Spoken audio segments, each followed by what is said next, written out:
really good football, putting up a lot of points, but defensively they're playing at a high level too. They're playing at all three phases. That Delta game, they went in there and they whooped Delta. They come back, get that playoff game at home, do this football at the right moment, and that's all you can ask for.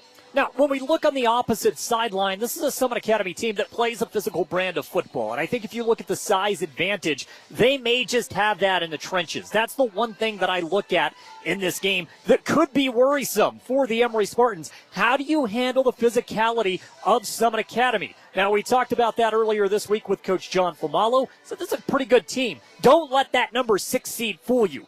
This is a good football squad, and they can contend with just about anyone in the 2A classification, and we'll see that tonight. Yeah, really physical up front, like you said. They like to run the football. That's where they're going to control their offense, is putting the ball on the ground, pounding through those holes up front.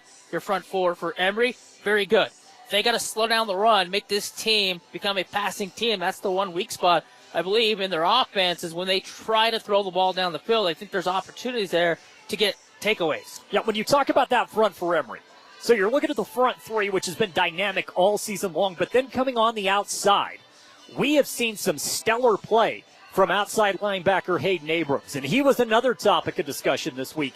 He has proven he has the ability to get off the ball quick, come around the outside, and he can make a big play, and he's done that several times. In fact, last week against ALA, the first score of the game, it all started with Hayden Abrams coming on the outside, boom, laying the hit, ball was down on the turf, scoop and score from about 40 yards out for big Calvin Hatfield. That set the tempo. It was done on the defensive side of the ball. It's the very first play of the game. You force the fumble, you get a touchdown, very first crack in that quarter. And it's simple for Emery. If they can put pressure on the quarterback coming from that outside edge like you just talked about, they're going to have success where the quarterback for Summit Academy, he's out of the pocket, he's flushed a little bit. Then he becomes unaware of the surroundings, and that's where he's going to probably take some shots down the field. And I think, again, like we just said, opportunities for takeaways. And for Emery to win this game, I believe they're going to have a couple takeaways. Well, we'll talk more about tonight's game. We got about 25 minutes and a lot to cram in here on the Landon's Diesel Service pregame show. In fact, you're going to hear from head coach John Falo in just a moment. We're also going to catch up with Jaden Atwood. He's the kicker for Emery High School. Set the single-season Emery school record for most extra points in a year. He has kicked 48 extra points. It's a testament to what this team has been able to do on the offensive side of the ball, but also Jaden's been the pillar of consistency. Having a solid kicker at this level, I can't put into words how important that is, and Jaden has filled that role beautifully. How you win football games, you have to have a good kicker at this level. If you have a good kicker at this level, you're going to win a lot of games kicking the ball off the tee to start things, punting the football, and the PATs and the field goals. It's crucial in winning football games at this level. We are also going to go down to the third man of the broadcast booth tonight. That's Aiden Mortensen. He's going to be patrolling the sidelines. He'll give us an update from Summit Academy's sideline. That's coming up in just a moment. Do not go anywhere. It's the most important game of the season up to this point. 2A semis at the state championship. The winner moves on to the finale next week. It's Emery High School football, and it's here on KOAL 107.3 FM and 750 AM. Accused of doing something illegal. Now it's time for a strong defense in the game of legal matters. Let Oliver Law tackle your case. Robert Oliver believes in innocent until proven guilty. Oliver Law brings you a strong defense for the best possible outcome for your criminal case. And when it's time to go on offense, Robert Oliver has the game plan to tackle your legal troubles. Call 435-637-6060 or go to robertoliverlegal.com to request a free consultation. Robert Oliver, passionate about defending the underdog. Landon's Diesel, they understand the heartbeat of your diesel truck. Whether it's the rig that powers your livelihood or the everyday vehicle that drives your life, the trained technicians at Landon's Diesel are here to keep you rolling. Plus, with 24-hour towing service, support's just a call away, anytime, day or night. Drive into Landon's Diesel for expert care tailored to you and your truck, because when your diesel needs expertise, Landon's Diesel is always here. My son and daughter both play sports, a lot of sports, and with that can come injuries, bruises, sprains, and unfortunately breaks. That's why we use Eastern Utah Imaging. They're a convenient and local option for imaging and an important part of a student-athlete's team. Eastern Utah Imaging for high-quality, affordable MRI and X-ray services. Many quick scans take 30 minutes or less. You can call for an appointment or ask your doctor to refer you to Eastern Utah Imaging. North Fairgrounds Road in Price. Call 636 X-ray. That's 636-9729. Imagine the roar of the crowd as you score that winning touchdown. Now imagine feeling that same thrill every time you manage your finances. At Eastern Utah Community Credit Union, we equip you with the tools to make every financial decision feel like a walk into the end zone. From high-yield savings accounts to unbeatable loan rates, we're on your team helping you push forward to your financial goals. Eastern Utah Community Credit Union, where your financial journey is our game plan. Join us to win together. Membership and eligibility required. NCUA insured. Loans approved on credit. Equal housing lender. Welcome back to the Emery Spartan pregame show on KOAL 107.3 FM and 750 AM. Brought to you by Landon's Diesel Service. Leave your truck in the hands of those who know diesel engines. Landon's Diesel Service at 540 South 300 West in Price.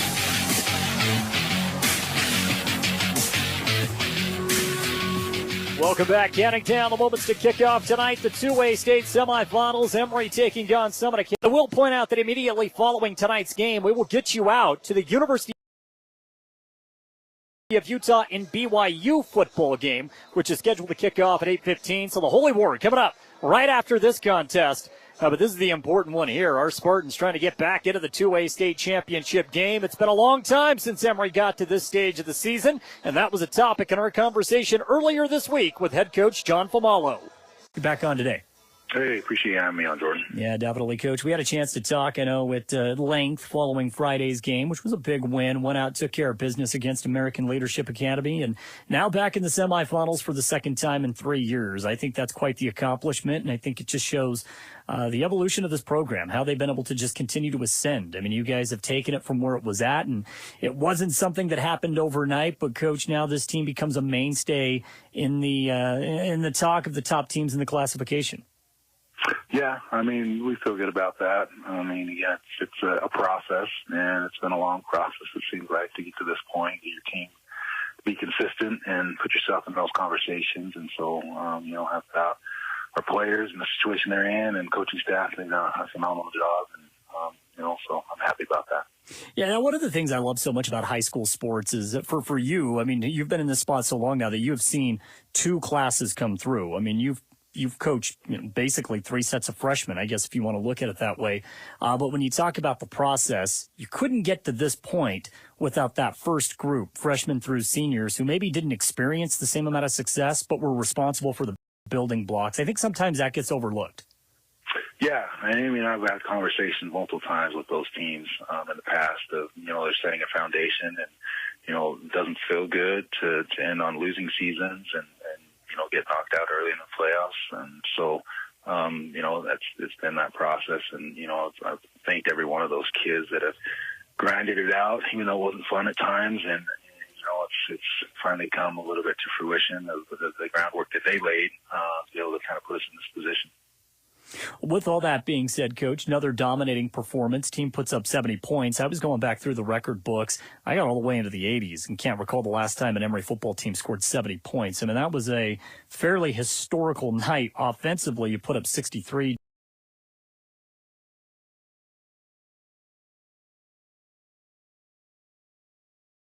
Defense does score 7 as well. But anytime you put a 70 spot up on the scoreboard, it's not something that happens very often at Emery High.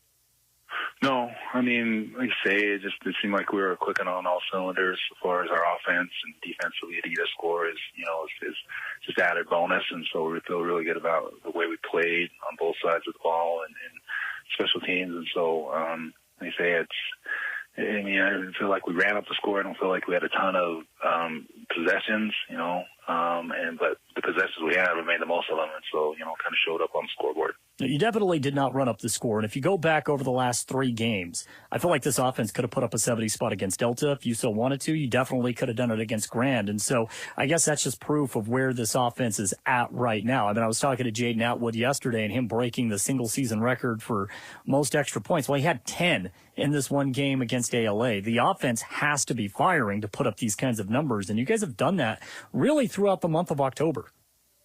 Yeah, I mean, I feel really good about the way we've been really efficient. And I mean, the last turnover I think we had was that South Sphere game. And so, I mean, that says a lot of what we've done offensively, not turning over the ball, not killing ourselves, and penalties. Even though I look at the penalties offensively, we haven't had a ton of those. And so, I mean, that makes a big difference when you're not turning over the ball and your penalties are down. You can do some things when you're playing as well as we are. You guys definitely have not shot yourselves in the foot. I know that Trevin has been very, very good at his progressions. You and I have talked about that all season long. But even in the cold weather, to not fumble the football, to not lose a fumble over the last 3 weeks, I think that's fairly impressive, especially as we see these temperatures drop. Yeah, the guys are doing a phenomenal job. And I think, I mean, it all started with that South Severe game. They saw kind of the ramifications of what a turnover can do to a team. And so, I think they've really taken it to heart as, the program is the ball, and if you can't control the ball, then, things don't happen good. And when you do, good things happen. And so I think that's been a really big emphasis these last weeks is since that South Severe game, really it can turn around quick, just like that, if you shoot yourself in the foot like you mentioned. I know we can flip this logic over to the defensive side of the ball as well, because one of the things that has been very obvious for anyone who has watched the games, the only scores that this team has really given up, they've been long shots. They've been big plays. That's about it. I can't recall the last time we saw a team methodically march down the field and put together a 75-yard drive that spans 5-6 minutes. I can't recall the last time that happened. No, I think we've done a good job that way, but unfortunately we have given up a couple big plays, and that's something we got to continue to work on. But I feel like, it's always our nemesis this year has been kind of those third and longs. And for some reason, teams have done a really good job of converting, whether it's great catches or a missed assignment on our part. But it just seems like that third and long has kind of bit us in the butt a little bit. And something we've talked about as a team and as a coaching staff of trying to get ourselves off the field, and third downs, we have to own those third downs. And there's possessions that we don't do that, and possessions where we do a really good job. I don't think there's any doubt, right? As you get down to the final 2 games of the season, if you want to win a state championship, you have to be successful on third down. You just have to, on both sides of the ball. Yeah, for sure. And that's the thing. Offensively, we've done a really good job third down. And a lot of it has to do, again, no turnovers and no big penalties that hurt you and set you back even further to make it a little bit tougher. And so, defensively, we got to do a little bit better job on some of those and making sure we get ourselves off the field. Again, Coach John Famalo, the Emery Spartan football team, joining us right now. Coach, I do want to talk about the experience factor because this senior group, they were sophomores the last time this program made it to the semifinals. So you get this opportunity yet again. Can you take anything from that first trip to the semis? Because it is a different environment. It's, this time is going to be a Saturday night game. I think that there's a lot of intensity out on the field. Maybe there's some nerves. I mean, the whole process, the idea of this program getting to where it's at now being a process, can you take anything from that last semifinal trip? I think for them, it was the experience. Some of them played, but a lot of them didn't. They were watching, but I mean, just the excitement of being there. I think that's one thing, to be able to feel it. Without playing in it, it's a different story, and so it's going to be a new experience for some of these guys. And just walking up through really honestly, it comes down to, hey, let's know your assignment, do your assignment, trust your teammates, and do those little things, and everything else will take care of itself. And so, I wish we could say, hey, we got a ton of dudes from last year that played a lot. We're in a semifinal game. We don't have that. And so I don't think it's a knock against us or a bad thing, but I think sometimes coming into it without any really expectations of what it feels like is sometimes a good thing. I've seen so many times where you have a freshman player and they don't know any better, and they do and they perform, and sometimes that's not a bad thing to have as well. No, I also don't think it's a bad thing to have the experience of last year's letdown, because it was a home game against Summit Academy, and it was a heartbreaker. That was one of the most gut-wrenching losses that I can remember, because that was a game that I felt like we should have won, right? Outplayed Summit Academy and still lost. And so I think when you go back and look at that game, that may play a factor, and I don't think that's a bad thing. Yeah, no, that's what I say. I think it's left a bad taste in our mouths as far as how our season ended last year on that note on our field. And so to have a shot at these guys again, I mean, I think we haven't won a playoff game against them. And so, we've mentioned that to the kids, and so they understand that, hey, this is, something we can do. And so hopefully, they go in with that mindset of, hey, let's right some things that haven't happened so well in the past. And I think it's a good thing. If we talk about Summit Academy, it's a team that they have a little bit of variety on the offensive side of the ball. You and I were talking about it. Obviously, the key is going to be to shut down the run, but they do have a couple of quarterbacks that are capable. I think from an offensive standpoint, this is a pretty good football team.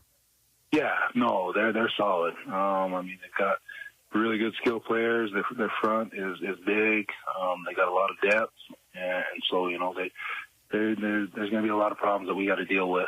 But I don't feel like it's anything that we can't overcome. I feel like our kids are prepared, but at the same time, this is no walkover for by any means.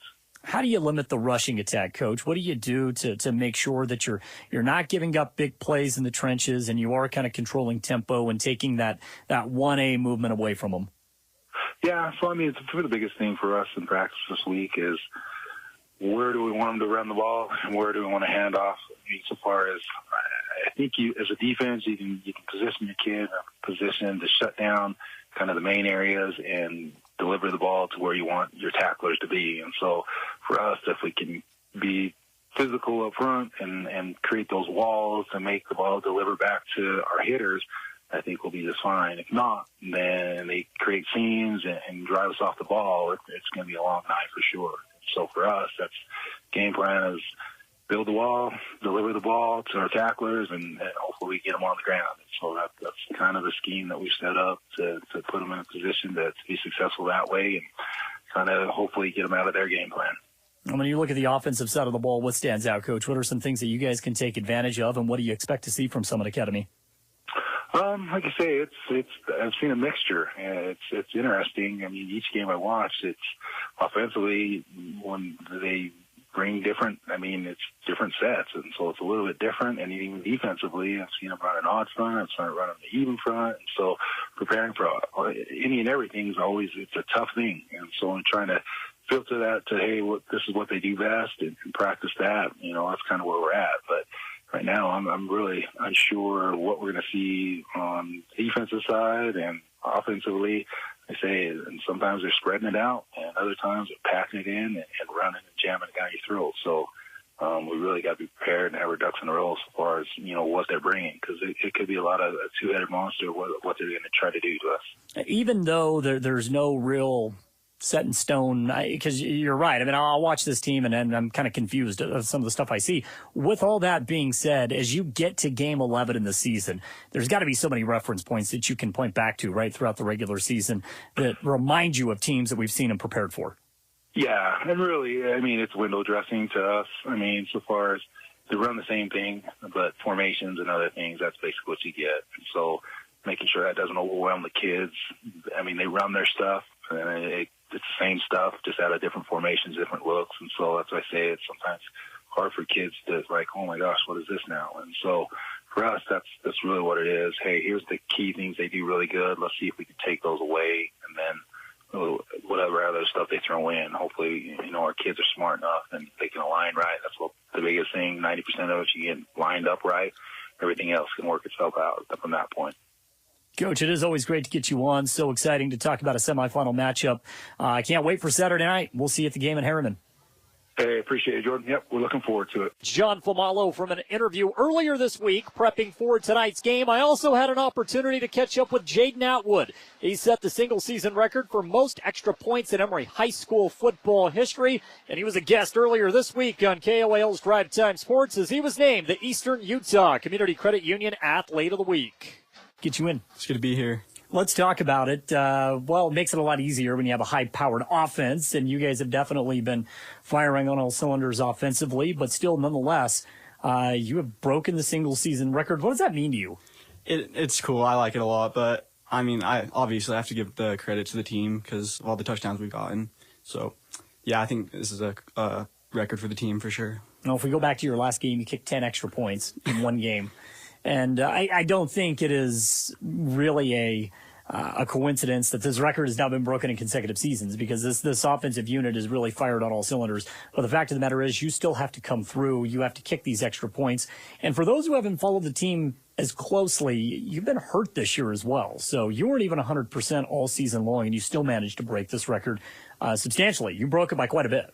Yeah, for sure. There's a couple games where kind of had to push through. It was iffy, and there's one game where I had to just kick PATs, couldn't do kickoffs or punts. But, yeah, I got lucky to get all of them in still. What is it about kicking that means so much to you? I know you love the position. You put in the time and the effort. I know you were out there all summer long kicking. What is it about the position that you love?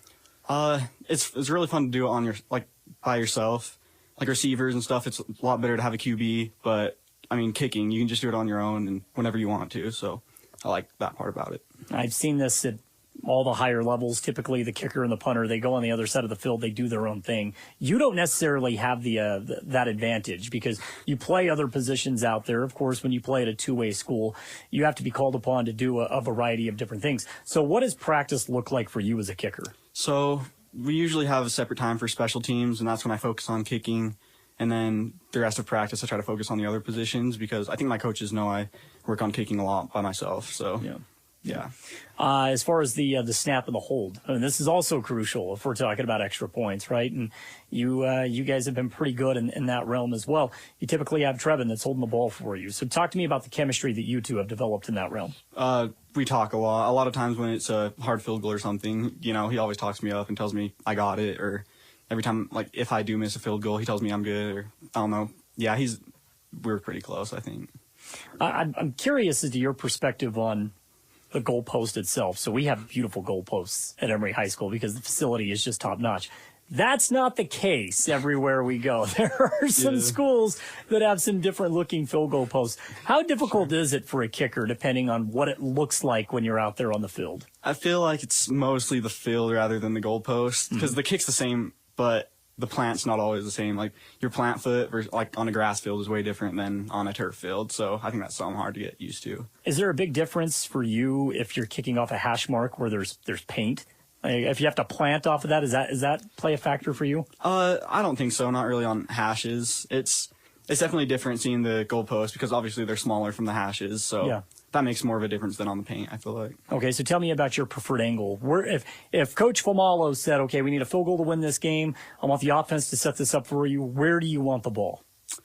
I always like kicking from the right hash or the middle better. I'm not very good from the left hash, I feel like. But I'm usually pretty consistent from 40 yards out and in, but after that, I don't know. Okay, so 40, but I know you've kicked from 50 in practice before. Yeah. Right? And you're only a junior. So what is the goal? I know we still got a couple of games left this season, but what is the goal for you going into your senior campaign? So, yeah, in practice, the farthest I've made is a 50. So maybe 55 or 60 yards in practice, and then in game, I want to get consistent from within 50 yards. Does Coach Falo have the confidence in you? If you're inside the 30-yard line, hey, we're going to throw Jaden out there, we're going to get points? I think I'm pretty sure he's pretty certain I'd make it. It's always easier, though, when it doesn't come down to a final kick. And I know that you guys have taken care of business in that realm as of late. But now as we get deeper into the state tournament, this is go time. This is fun. This is where kickers get called upon. Yeah, for sure. Yeah, it's fun. But I think he's pretty confident in our offense, too. So I haven't kicked a ton of field goals this year just because he knows, Trevin and our receivers can get it done, too. Well, you've kind of done a little bit of everything. So you have kicked field goal this year. You've kicked extra points, obviously. You scored a touchdown. And you've played on the defensive side of the ball. You've come up with some tackles. And so if we're talking offense, defense, special teams, is kicking number one for you? Is that what you love to do? Right now, yeah, for sure. I think next year, receiver will be up there, too. But, I've been kicking for longer for varsity. So I'd say kicking will always be number one. Is this something you want to do past high school? Yeah, if I got the opportunity for sure, Yeah. I think I definitely would. Well, I think you're definitely headed into the right direction. Before I let you go, we got to talk about what's coming up this weekend on Saturday. As it's do or die. It's semifinals. Win this, you get to go to the state championship. How's the build up for this been? I know it's still early on in the week, but how's the build up? It's been good. I think last week we're taking it a little bit easier and we're slowly building up, and we're pretty confident going into this week for sure. Well, Jaden, it's been fun to watch you all year long. Hopefully you got some kicks left in those legs. It's always fun when you're kicking 10 extra points in a game. That means things are going well on the offensive side of the ball. But we'll see you up north on Saturday night, and hopefully a win over Summit Academy. Yeah, hopefully. That's Jaden Atwood taking out the time to join us. Right now we're going to go down on the sidelines. Our third man of the booth tonight, Aiden Mortensen. He's standing by on the Summit Academy sideline alongside Justin Wilbur. And Aiden will give us an update down there. Aiden? Thank you, Jordan. The weather down here on the field is frightful. Both teams just moments away from kickoff. We're here with Summit Academy head coach Justin Wilbur. Coach Wilbur, thanks for taking the time. Now, let's start out. This marks your second trip to the 2A state semifinals. What does it mean to you and the team to be back this year? It's a blessing. It's good. It's a blessing to be here. And then looking at Emery, watching film over the past week, what are some things you've kind of seen from the Spartans that you're going to be on the lookout for tonight, or something you want to capitalize on? They have an explosive offense. We gotta take care of business on defense, and we're good to go. And then looking at your team tonight, let's start with offense. On the offensive side of the ball, what are some of the things you guys are trying to accomplish here tonight? On the offensive side of the ball, there's things we're trying to accomplish. Absolutely, have a good, nice balance, be able to execute, put some points on the board. And then same question, but for the defensive side of the ball, what are some things you're trying to really capitalize on here tonight? Stop the pass and control the run. And then, are there any players we should be on the lookout for tonight to really have an impact on this game, Coach? On the defensive side of the ball, we have a really good defensive end and a safety on defense, and on offense, we have weapons all over the place. So it's just a matter of getting the right people the ball. And then, Coach, is there anything you'd like to leave our listeners with? No, we're good. Having fun. So, yeah, we're good. Perfect. Thank you, Coach Wilbur. Back to you in the booth, Jordan. But, Jaden, and with that, we are underway. Emery kicking off. They won the coin flip, elected to defer. Atwood kicks it deep, and Summit Academy will take the return up to the 27-yard line, and that's where the Bears will set up shop. Travis moving right to left down the radio dial. Yeah, first Summit Academy, you're going to come out, you're going to see them run the football and run it often. That's where they have their success. They're going to soften you up with the run, and then they're going to go for the pass play. So it's important for Emery to just stay in their lanes, stay in their zones. They have two quarterbacks that they are comfortable with, Preston Makowitz and also Cash Whitman. Makowitz is just a sophomore, and he will run out to get this offense off and rolling. Both have had success so far this season. So Makowitz comes out of the pistol set. Emery with 3 down linemen, 2 outside linebackers. Handoff. Summit Academy goes left side. And on the carry, it's a short pickup for Liam Larson, the junior. Gain of 1 to set up 2nd and 9. Good job to stay downhill, wrap him up with the legs, and bring him down to the turf. Quaid has had a fantastic season for the Spartans as he's out at the defensive back spot on the opposite side of the field. You see Porter Herdsman, another dynamic defensive back for the Spartans. Out of the shotgun, this go around for Makowitz. He's got 2 wide receivers to the left, 1 wing back to the right. Back to pass, looks middle of the field, incomplete. No, it's intercepted. Intercepted at the 42-yard line. That's a diving grab by Ty Yost. And there's an impact play on the defensive side of the ball immediately. Emery will take over in plus territory. 1 pass, 1 pick, Emery ball. Yeah, Jordan, we go back to the open. What did I tell you was going to happen? They're going to throw the ball down the field. It's a prime opportunity for the Spartans to get a takeaway. First pass play, read it perfectly, going to the turf, making the interception, and forcing the turnover. Last week, it was Hayden Abrams setting the tone with a strip sack, which led to a scoop and score from Hatfield. This week, it's Ty Yost. Empty backfield for Emery. Motion man is Porter Herdsman right to left. Back to pass. Gilbert has a clean pocket. Steps up, lofts it, finds Herdsman. Touchdown! Touchdown! 42 yards. First play from scrimmage. Right down the seam. No one was there, and Porter Herdsman finds the end zone with 11:09 to play in the opening quarter. Tanner Matson completely lost in coverage. Takes away the middle. He vacates the middle of the field. Down the seam goes the Spartans. 1 pass play into the end zone. 6 quick points. 42 yards. And Emery has already captured the momentum in this one. Atwood comes out to attempt the PAT. Snap is good. Hold is good. And just like that, it's 7-0 Emery. 11-9 to play in the opening quarter when we return on 107.3 FM and 750 AM. As easy as 1, 2, 3.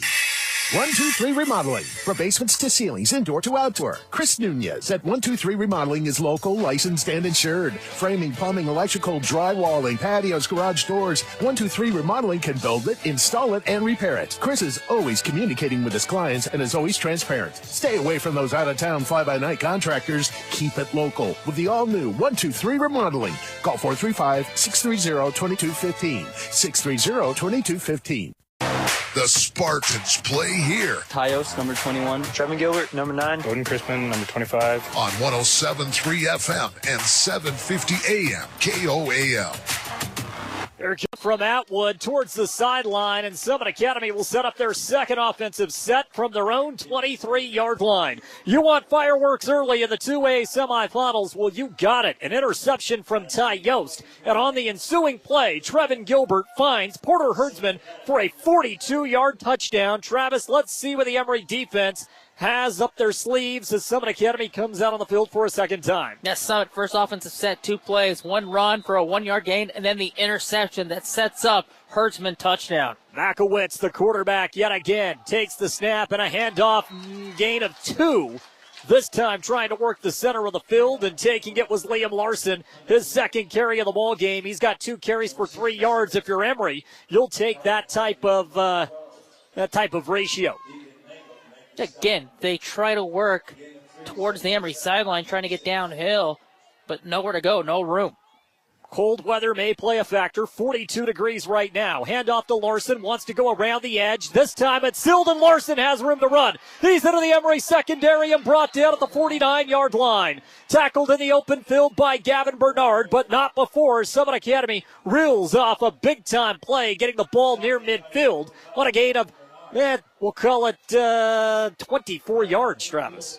Clausen for Summit Academy just set the edge, made a great block on the outside, sealed it off to allow him to get down the sidelines, cuts back in towards midfield for a big first down chunk yard play. That's the physicality of the Summit Academy team. 10:15 to play in the opening quarter. Handoff to Larson, goes left side, edge is sealed, but Gavin Bernard gets through 2 defenders, or 2 blockers, I should say, and brings Larson down off a gain of 2 to set up second down and 8. So right now, Summit Academy doing everything they possibly can to seal the edges. Pay attention to Hayden Abrams on the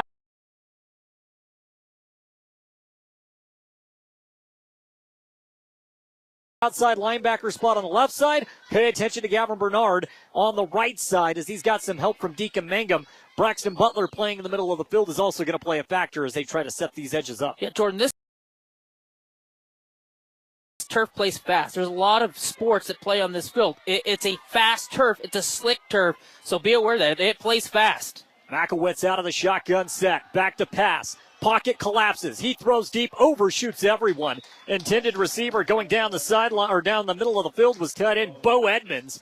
Edmonds was covered by Ty Yost, and now it's 3rd down and long, 3rd and 8 to be exact for Summit Academy. 9:29 to play in the opening quarter. Bears moving right to left on the dial, and Emery already holding a 7-0 lead. Yeah, Ty Yost takes that angle away and then makes him force it back inside where he cuts the route off, and he overshot him. Good job by Ty Yost. 3-man front for the Spartans. This time it's a wildcat formation, and there was absolutely movement from Summit Academy. The ball is blown dead, the play blown dead. I don't believe anyone was set. They call a false start against Summit Academy, so trying to go fast. Instead of 3rd and 8, it's now 3rd and 13. They lined up Kyle Lively out of the backfield. Lively wanted to take it to the right side. He's a big, big body. They were going to try to play 4-down power football, but now this changes things up a bit. 3rd and 13 from their own 47-yard line. Ball on the near right hash mark. Makowitz back into the shotgun. He's got Larson standing to his right. 4 wide out set, 2 on each side. Emery with 3 down linemen, 2 linebackers standing up. It's Deacon Mangum and Hayden Abrams on the outside. Braxton Butler sits in the middle. And we have more movement. No, delay game. Well, pick your poison. 5 more yards, and just like that, a manageable 3rd down. All of a sudden, it's 3rd and 18, and Summit Academy is back on their own 42-yard line. Yeah, you can't have a penalty where you have a false start and then come back, get the play in, and then you break out to get the play again from the sideline. Just too much time. Now they're way up against it. It's a passing down opportunity that you know of. So for Emery, all they got to do is just drop back in coverage. Emery defensively out of the nickel. Back to pass, 4 wide out set. Quick pass, it's caught. Dropped at the 50-yard line. Off of the takedown by Quade Obeson. Pass was complete to Beckham Meredith, the wide receiver, a sophomore for Summit Academy. He gets the ball back to the original line of scrimmage at the 50. And they're going to go keep the offense on the field. So that play sets you back up to the line of scrimmage where you initially set 10 yards still to go on 4th and 10. And if Emery gets a stop here and gets the football at midfield, they could blow things open early. They could be in plus territory yet again. Big play, 4th and 10. Makowitz out of the shotgun, 1 wide out to the left. Takes the snap, play action, under pressure, throws on the run, has a man open, it's caught, and this will go for a nice gain of 20 yards down to the Emery 30. He connects with Beckham Meredith over the top of the defense. Late on the coverage was Bo Stilson, just a half a step behind. That's a beautiful drop in by Makowitz. I don't know if you could have better coverage. Like I said, Stilson maybe a half step behind. I think that's good defense, better offense. Yeah, it's a drag route. He goes up, then works his way back towards the Summit sideline, and then the basket catch, first down. They needed that in the worst way. 5 in the secondary again for Emery. Snap. Hand off to Larson. Larson goes right side, gets it up to the 25-yard line. Summit Academy is in business on a gain of 5, 2nd and 5 with 8:35 to play here in the opening quarter as the Bears are threatening to get into the red zone for the very first time of the ball game. And they had 3rd and forever. They pick it up in 2 plays. Then they work inside for a nice gain of 6 to make this 2nd down and manageable. Makowitz all by himself out of the shotgun. 1-step drop, fires quickly. Pass is complete. This will go for a first down. He finds his tight end, Bo Edmonds. And Edmonds, on a gain of roughly 7, has enough to move the sticks. Fresh set of downs yet again for Summit Academy, who is playing much more composed on this particular set in the red zone down to the 18-yard line. That's a 5-yard quick out. You pick up the first down to the 18-yard line. And after that score, they're marching down into the gold zone to try to score of their own. Makowitz has a loaded left side, takes the snap, hand off to Larson, and he was upended. He had a clean path, but then he met big senior Caleb O'Neal, who delivered a shot up top, dropped Larson down to his feet, gain of 2, 2nd and 8.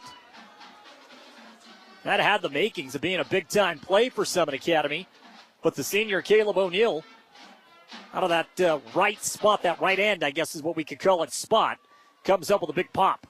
2nd down and 8. Makowitz out of the shotgun, stacks the right side, goes back to Larson. Heavy dose of him on this drive, and that time, Gavin Bernard and Braxton Butler not fooled at all. They collide for a gang tackle, and now it's 3rd down and 10. Call it 3rd down and 12. They'll say a loss of 3. Yeah, Braxton Butler just comes across. They don't pick up the block, and he's able to get through the gap to make the tackle for the 2-yard loss, now making this 3rd and long. Trips right side now for the Bears. Larson in the backfield. Makowitz to throw. Gets it out quickly. Pass is caught inside the 10-yard line, close to the first down sticks. That ball was a little bit outside, Sell just a little bit, reaching back and making the catch. That's a great play to come back inside to make this catch. And 4th down and about 1. 4th and 2, they call it officially. They got to get to the 8-yard line. Ball is at the 10. Once again, it's Beckham Meredith coming up with the reception. Big play here for Summit Academy. 6:21 left to play in the opening quarter. It's 7-0 Emery. Bears trying to draw even. One man in the backfield this time for Makowitz. Takes the snap. Hand off. This goes for first down yardage inside the 5 down to the 2-yard line.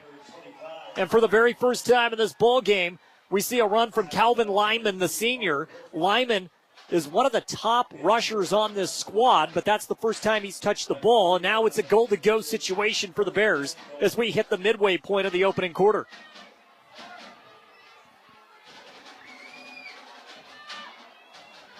Handoff, Lyman, it was Lyman once again, goes to the right side, and left side, rather, and Emery not fooled at all. I was confused. Nice little misdirection, Travis, that time working it to the left, and Lyman gets it back to the line of scrimmage and nothing more, so it's still Goal to go, this time from the 3-yard line on second down. If Lyman cuts that back inside, he walks into the end zone. Instead, he tries to bounce to the outside. That's where all the black jerseys swarm him for no gain. Makowitz has one in the backfield with him. It's Bronson Dixon. Dixon now out of the pistol set. 2 wideouts left side. Takes the snap. There's the end around, and this may go for 6. Summit Academy is on the board. A reverse to Kyle Lively, the tight end. They tried to get him the ball on 3rd down and long before the false start. This time he gets it on the end around. And with 5:19 to play in the first quarter, Summit Academy has answered with a lengthy drive for 6. The Bears just marched right down the field, smash mouth football, and into the end zone to tie things up. That's a great response after giving up the quick 7. Well, it's not going to be easy, that is for sure. This is a very physical, solid team in Summit Academy. PAT attempt. Say it was on its way. But the play is blown dead, and we have a false start.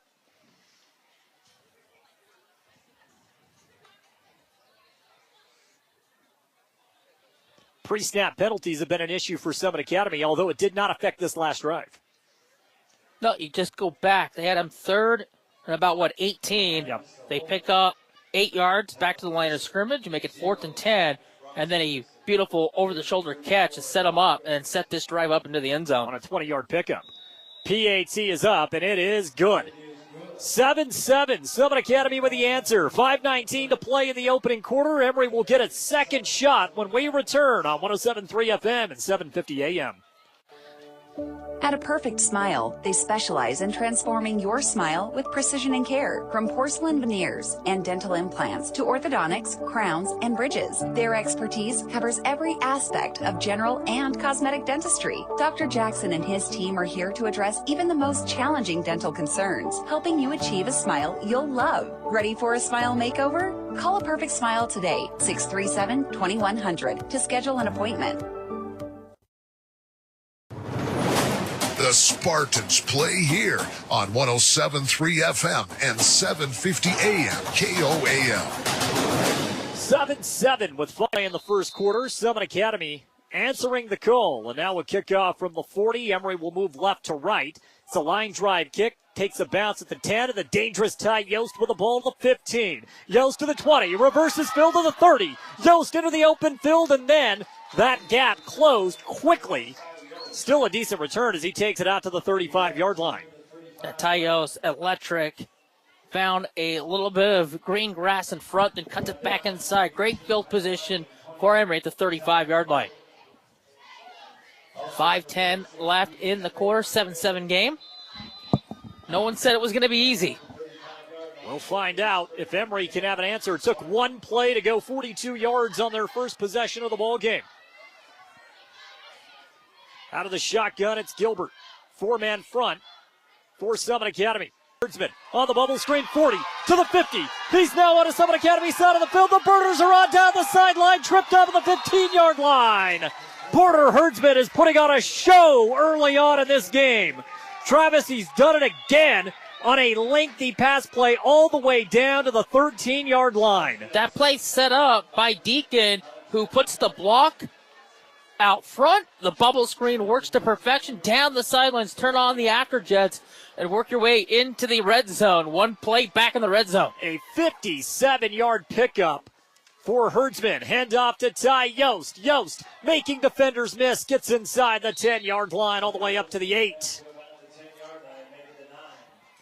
Ty Yost goes outside, then bounces back towards the middle. Keeps the feet moving. Picks up a chunk on first down.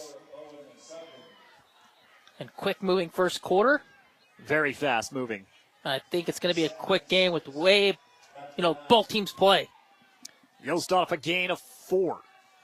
Gilbert is 2 for 2 for 99 yards. Both those passes have gone to Porter Herdsman, and now we have a pre-snap penalty that'll work against Emery. Tice Larson off of the left guard spot. Moved a little early, and that'll back Emery up. Yeah, just too much going on. The clapping of the hands, just not getting set. I think there was just way too much going on that one for Emery. 2nd and 11. Gilbert back out of the shotgun, 2 wideouts on each side. Gilbert takes the snap, shoulder high. Goes out of the backfield, caught by Ty Yost, 10-5, touchdown! Touchdown, Emery! Well, you get Ty Yost out in the flat, and you get a linebacker trailing the play, and there's no way Tug Wilbur is going to catch up with Ty Yost, and Ty Yost walks right into the end zone for 6. A 14-yard touchdown catch for Ty Yost. He's filled in very nicely at that running back spot. Originally a wide receiver, he has been dynamic. PAT down, the kick, it's up, and it is good. Jaden Atwood is 2 for 2. Emery's 2 for 2 as well. They lead 14-7 with 3:50 to play in the opening quarter when we return. The force of the Ram heavy-duty truck, the power horse beast that thrills with its performance. Hi, this is Thad. Imagine saving up to $15,000 off the original MSRP. Auto Farm has 15 at the ready and waiting for a test drive, including 5 hard-to-find dualies, exceptional strength, unprecedented durability, and might that echoes in every gear shift. Demand the best from your heavy-duty jobs. Demand a Ram heavy-duty from Auto Farm. Because with Ram, it's just not driving. It's just not a lifestyle. Don't just imagine. Come in and test drive away today. Emery High School football on KOAL 107.3 FM at 750 AM. 3:50, quarter 14-7. Emery with a lead, and now Summit Academy will get another crack at it, their third offensive possession of this quarter.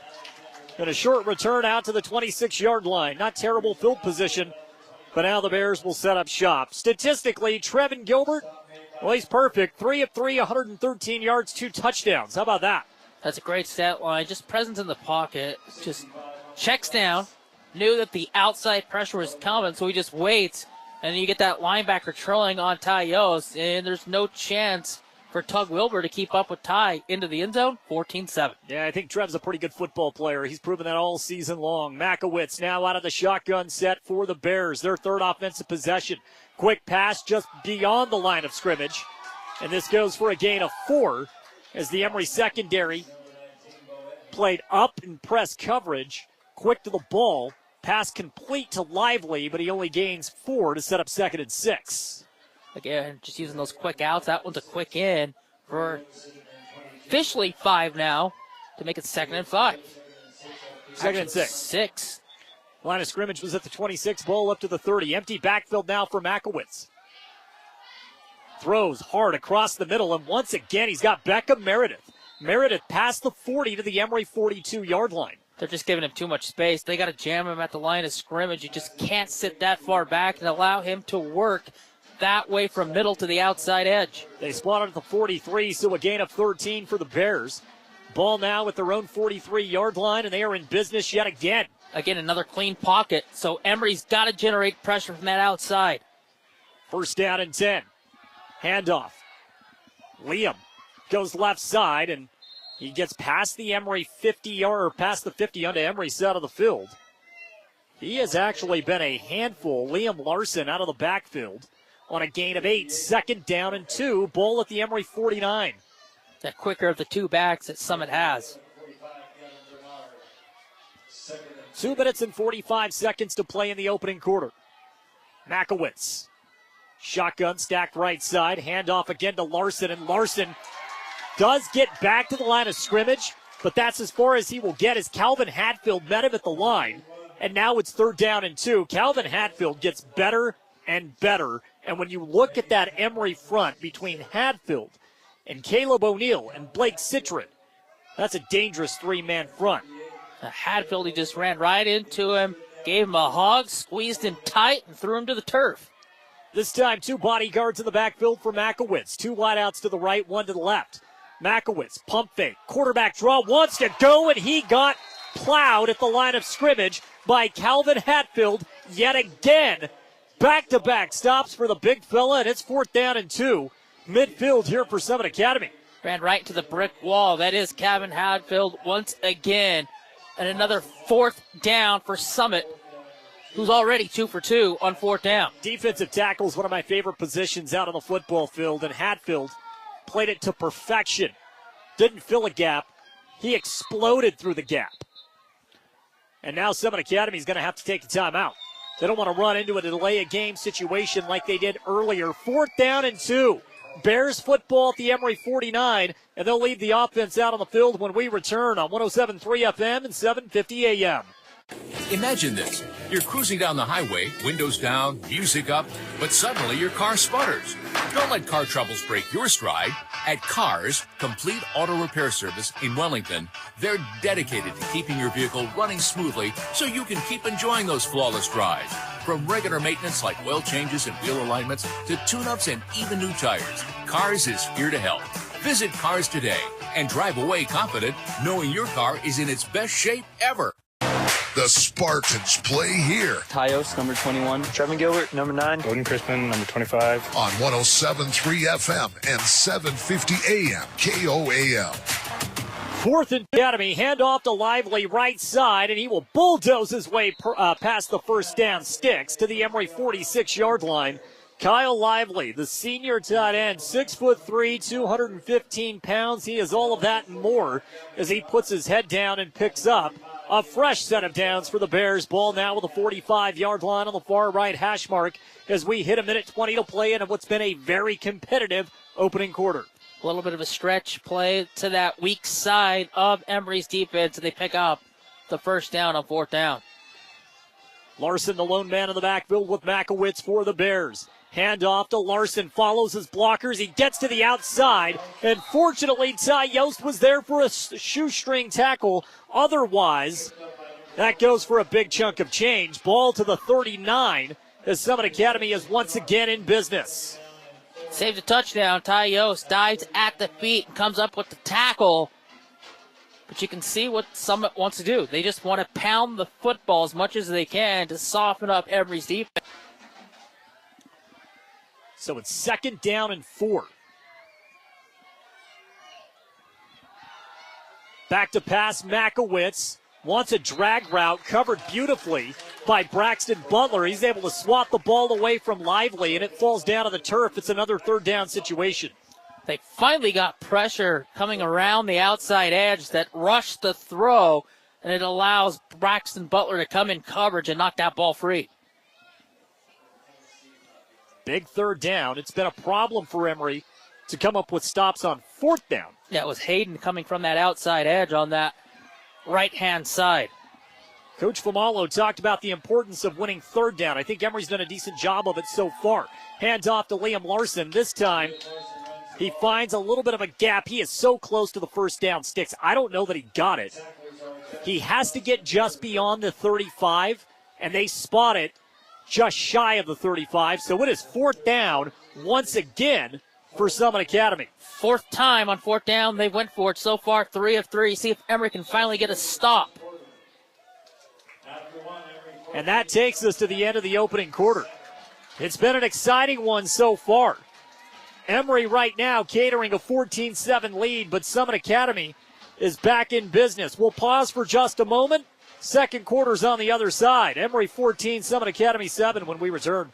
Country Vet, they believe every pet deserves a touch of love and expert care. You can trust Dr. Harmer and Dr. Kelly. They're not just veterinarians, but passionate pet lovers, dedicated to nurturing your furry friends like family. From routine checkups to emergency interventions, you and your pet will experience compassionate, professional care every step of the way. Let Castle Country Vet help your pets lead the happiest, healthiest lives. Call Castle Country Vet today, 637-5797, because love is a 4-legged word. The Spartans play here. Caleb O'Neill, number 58. Jackson Johnson, number 22. Ayos, number 21. On 107.3 FM and 750 AM KOAL. Is going to start with a big dynamic play. Big play, an important play, a hidden play as they would call it. Summit Academy with the ball at the Emery 36. A handoff, run up the middle, and they have yet another 4th down conversion. It was 4th and short, but there was no doubt about it as Calvin Lineman, the senior, dives through the pile for a fresh set yet again. 1st and 10, ball now with the Emery 34-yard line. They got a running start, 4 yards back in the backfield, then rushes right up the middle. That's where they've worked. They pick up another 4th down play. 4 of 4 now in the game for Summit. 1st down and 10. Pistol set. Makowitz. Clean pocket, quick pass, finds Meredith down the sideline of the 20, inside the Emery red zone. and he's tackled at the 17-yard line. Deacon Mangum comes up on the late recovery. He had help from Ty Yost on the takedown. They caught him off guard. Deacon wasn't ready for the play, kind of still backpedaling in his stance. That's a quick out, and then Deacon has to recover late, get the tackle, not before. Summit picks up big yards. Clock is ticking, 1st and 10. Pitch, Larson, left side. He's got room to run. He's inside the 10 and gets it down to the 8-yard line. So close to the first down sticks as the Emery offense has had no problem at all moving the football up and down the field. But really outside of one errant pass, Summit Academy has had no problem. Yeah, both offenses working fast, both offenses having success. Summit Academy ball inside the 10. Reverse. It's Lively. He's got the edge, and he will walk in. No, he's tackled at the 1-yard line. I thought he was going to waltz into the end zone, but Porter Herdsman comes up, makes the touchdown-saving tackle around the knees, but still a big pickup of 7 yards. And they missed a hold on the outside. Not called. 1st and goal. At the half-yard line. And so the Bears really setting a statement on this, well, we'd call it an answer because that's what they needed in the worst way. Trips left side, one wide receiver to the right. One man in the backfield, it's Bronson Dixon. Handoff, Dixon finds a gap, and he is into the end zone. Touchdown, Summit Academy. And we have a flag coming out late. There is extracurricular activity, and I think this will work against Emery. There was some late contact as Dixon crossed the end zone on the right side, but there was also contact in the back of the end zone. And so with this, Summit Academy is going to get the option to take it on the kickoff, which I would assume they would.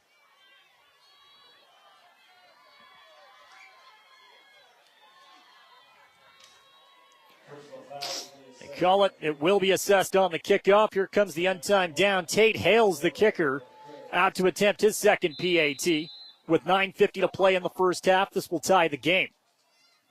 Snap is high, able to bring it down, and Hales boots it into another zip code. 14-14. Let's go down to the third man of the broadcast booth tonight. Aiden Mortenson's on the sideline. We'll talk about this Emery offense. Aiden? Down here on the field, I was able to catch up with Coach Morty, and he said that it's obvious that Summit Academy can't stop the Emery offensive attack, but that in turn, Emery was also going to need to get a few defensive stops against the Bears. Now on the sideline, Coach Bailey Faimalo running the defense, doing an excellent job of firing his guys up. Lots of yelling from him, but only in the most encouraging way. And then it's all starting up front defensively for the Spartans. You got Calvin Hadfield, Caleb O'Neill, Josh Howard. That trio is really wreaking havoc on the Summit Academy run. Back to you in the booth. Aiden, I know Emery's got to get going against the rushing attack, Travis, but it's been the air attack that has caused problems so far in this game. Yeah, we knew Summit would come in, they would have the football, but the passing game, 4th down, you go to that 4th and long play that they could have got them off the field, and it's a pass play to the outside. You're there. You got to go up and make a play. You can't, and they score, and then they come back and score once you just scored. So back and forth we go. Which defense is going to come up with the first stop?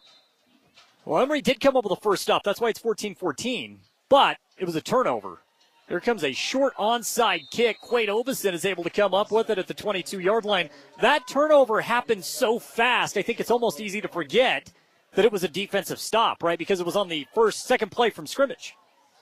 Yeah, but you got to answer back. You get the lead, and then you have a chance. You have them 3rd and long, and you give up 10, 11 yards. Then you give up a 4th down and 10.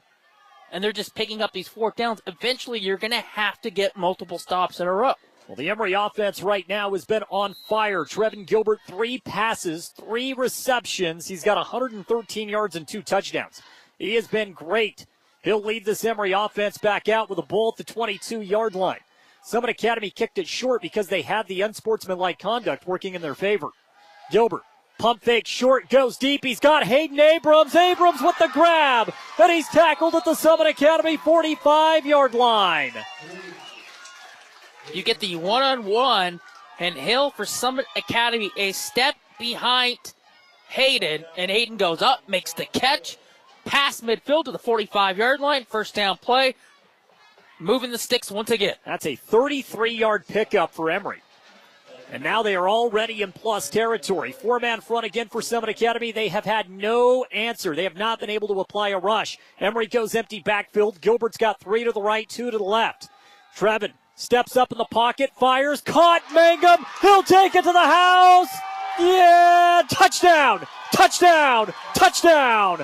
A 45-yard pass. But looked like he was home clear, Travis. He was slowed up, but then Deke takes it the rest of the way, breaks a tackle, then he gets the ball across the goal line. Touchdown, Emery. It's 20-14. Deacon Mangum on a 45-yard touchdown catch. What a throw by Gilbert. He just stays in the pocket, and then Deacon cuts through 2 white jerseys, pass threads both of them, and then he does the rest as Deacon walks into the end zone for 6. Snap is good, the hold is good, and the point after is good. 9:09 to play in the first half. Emery answers right back. It's 21-14 on a 45-yard touchdown pass. Trevin Gilbert finds Deacon Mangum.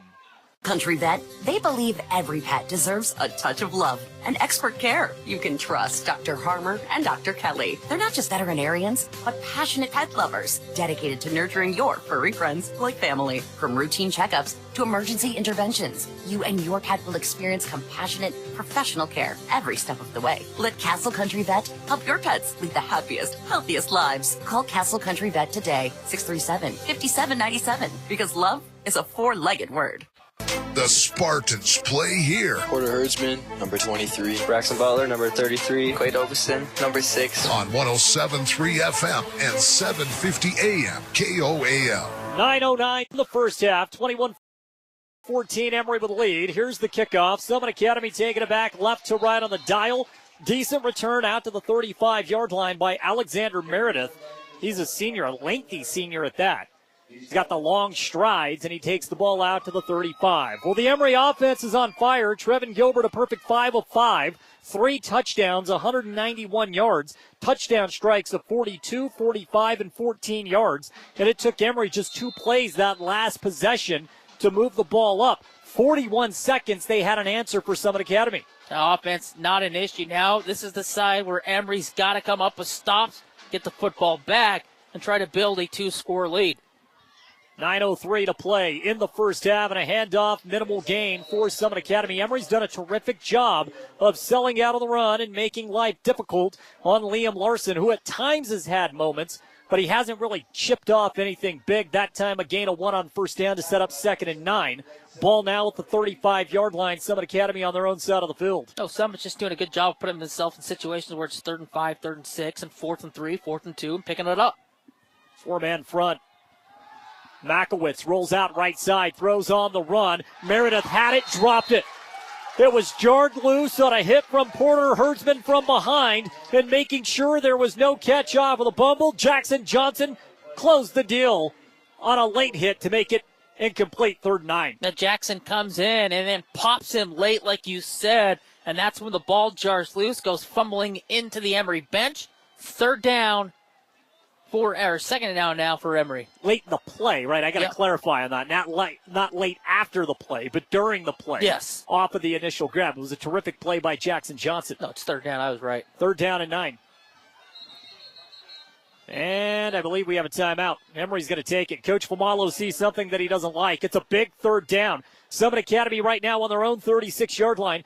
8:27 to play in the first half. Emery leads 21-14 over the Summit Academy Bears. We'll break for 30 seconds. It's 3rd and 9 right after this. Well, this is way beyond my skills. Time to call Frank. Honey, did you mean my dad, Steve? No, Frank at Central Commission and Helper. Frank and his staff will give me the best advice and supplies I need. He's the father of good advice and better than you at this stuff. No argument there. Central Commission and Supply Company is a family-owned and local hardware lumber store. Plumbing, paint, electric prices, better service, and better knowledge than the big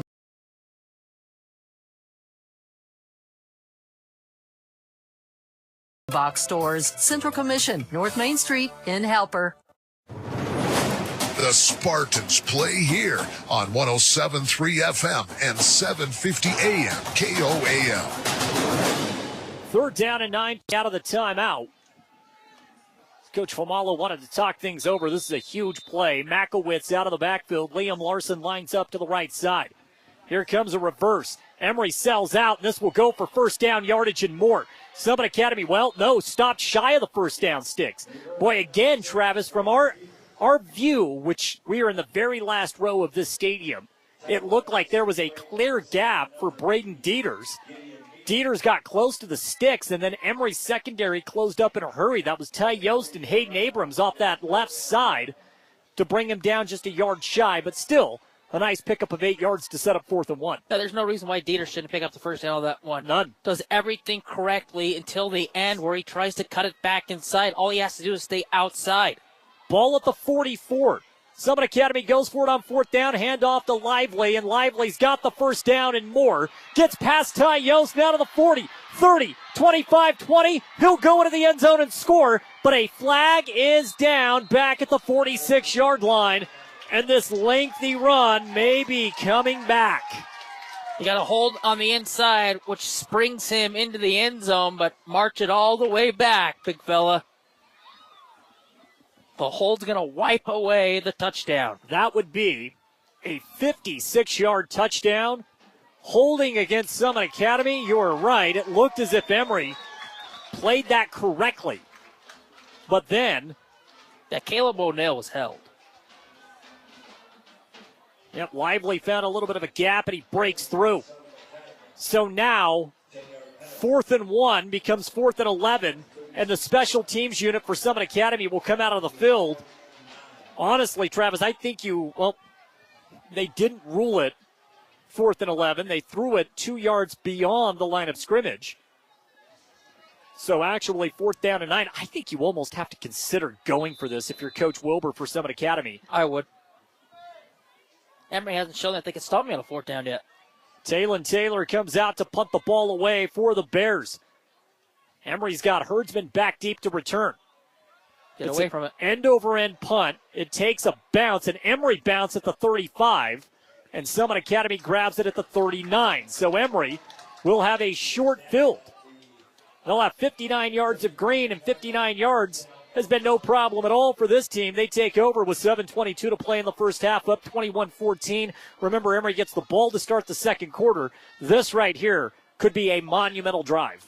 Yeah, for Summit, this is an absolute must-stop. You have to make sure Emery doesn't get any points. Like you said, start the third quarter, the Spartans are going to get the football back. Trevin Gilbert yet to throw an incomplete pass. He is 5 for 5 for 191 yards and 3 touchdowns.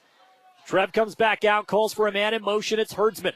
Here's the end-around jet sweep. Herdsman to the 40. Herdsman gets it up to the 44-yard line, so a gain of 5 sets up 2nd and 5.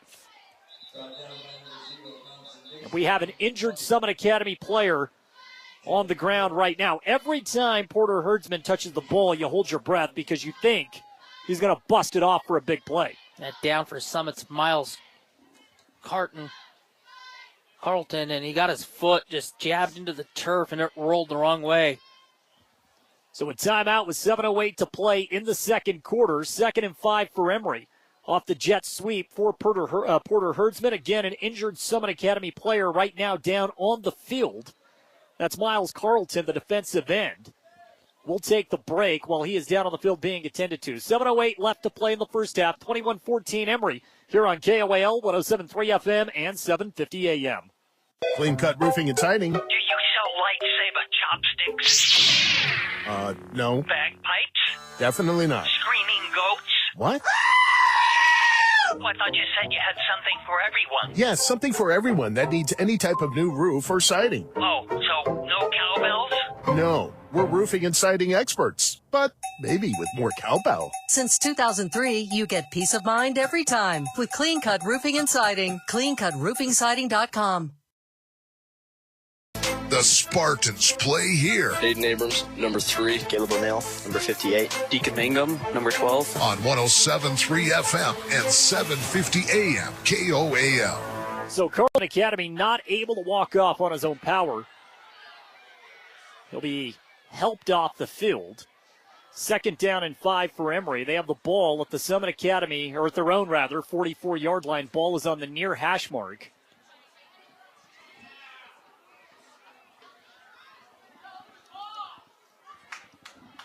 And now we have a scuffle on the Summit Academy sideline. I'm not quite sure what is happening,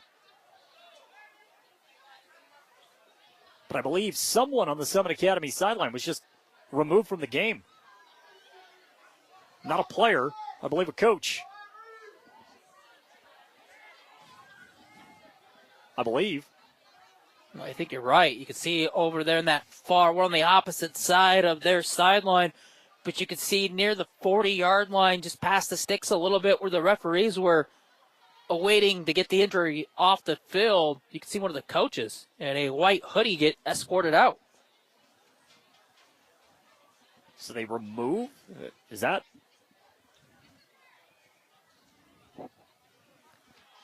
You can see the white hat over there. There he is. Yeah, they've ejected a coach from Summit Academy, and they are telling the coach he has to leave.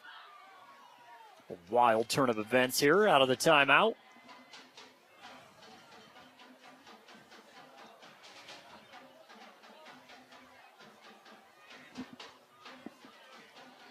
Kind of puts a damper on what's been a fast-moving, entertaining game.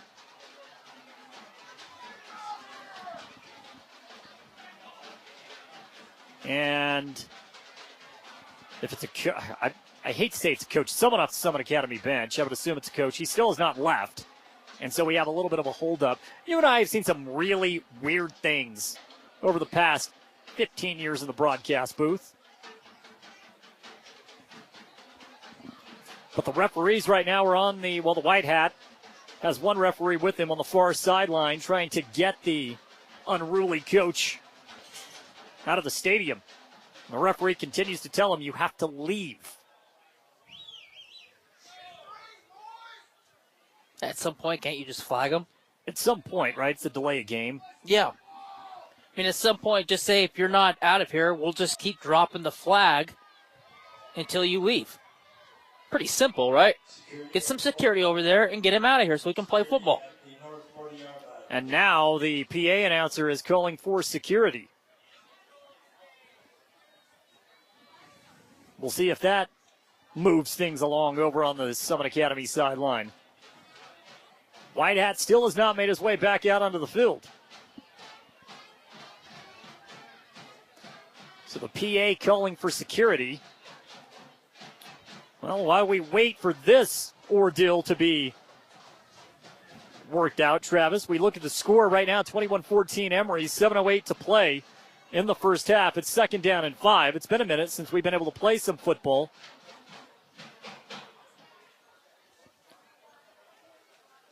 Emery with the football right now, and now the White Hat has made his way back out onto the field. You and I tonight in the elements, not in a broadcast booth.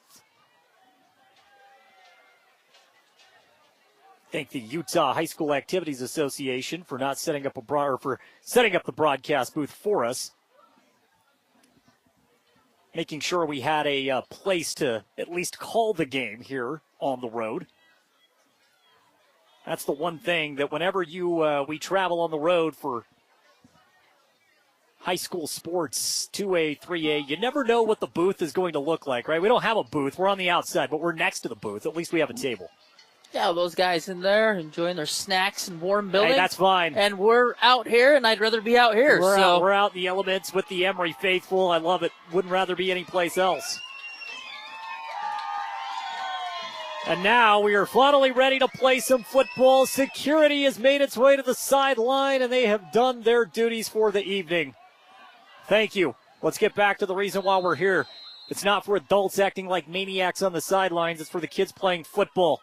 Second down and 5. Snap and a handoff. Left side, Jackson Johnson to the 50. He's on to Summit Academy side of the field, and he gets it out to the 45-yard line. Should have been a penalty. Grabbed the back of the helmet and tugged up. It's a missed call. Not before they pick up a first down on their way on that run. That's a gain of 9 for Jackson Johnson, his first carry of the ball game. And so now 1st and 10, Emery. Under 7 minutes to play here in the second quarter. think this is an opportunity you can take your shot down the field. Defensively, that middle of the field is going to be open. And I think if you just run that seam right down, you're going to have a chance like you scored in that first touchdown to get another walk-in touchdown down in the middle of the field. 1st and 10. Butler will move left to right on the dial. He'll stop in the slot. Gilbert back to pass, under pressure. Dump off. Connects. Ty Yost, 45-40. Yost to the 30. Spin move, 25-20. Yost still juking and jiving his way all the way down to the 10-yard line. Big-time play for Ty Yost.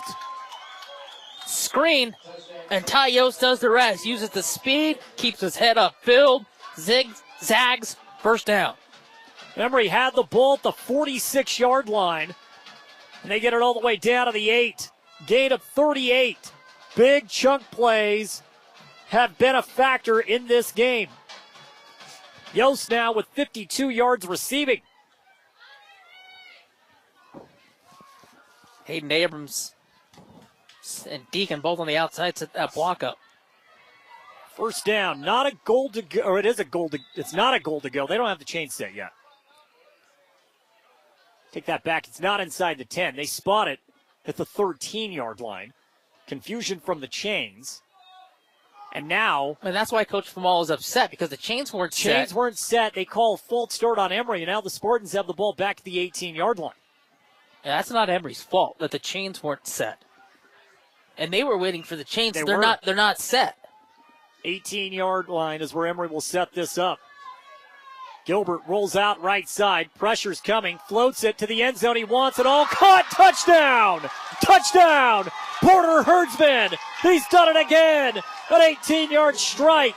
Emery 27. Summit Academy 14. Are you kidding me? That catch and that throw to the backside of the end zone, and he comes up with the football, getting the 1 foot planted right back down.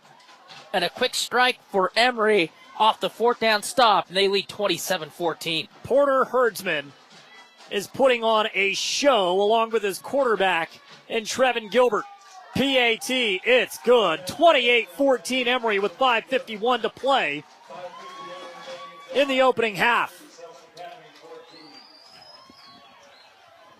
That throw was incredible. And Travis, as we hit the 5:51 mark here in the second quarter, Trevin Gilbert is yet to throw an incomplete pass. He is 7 for 7 for 247 and now 4 touchdowns. How about that night? He gets a little bit of pressure coming from the inside. He sidesteps and just steps up into the pocket and fires a to the back of the end zone for 6. Well, the momentum was killed momentarily with the holdup from the Summit Academy sideline. It didn't seem to hamper Emery at all. They kick off deep to the Summit Academy Bears, and Bronson Dixon lost the football out of bounds. No harm, no foul. Summit Academy will take over. 5:51 to play in the first half. Gilbert to Herdsman again. How many times have we said that this year? A lot. And probably a lot more tonight as this night moves along. 28-14. 5:51 to play here in the second quarter. Big set for both teams. Makowitz hands it off. And it's Larson who moves fast through the line of scrimmage, dives forward up to the 31-yard line. Positive gain 32 is where they'll spot it. So a gain of 6 to make it 2nd and 4. Positive first down yardage for Summit Academy. Yeah, for Summit, no, they just have to stay with their game plan. They can't get... Yeah, I know they're down 28-14, but you can't get it all back. And maybe that's where they get a little aggressive, and if you're Emery, you can take advantage. Makowitz wants to throw. He goes deep, and there is no one home.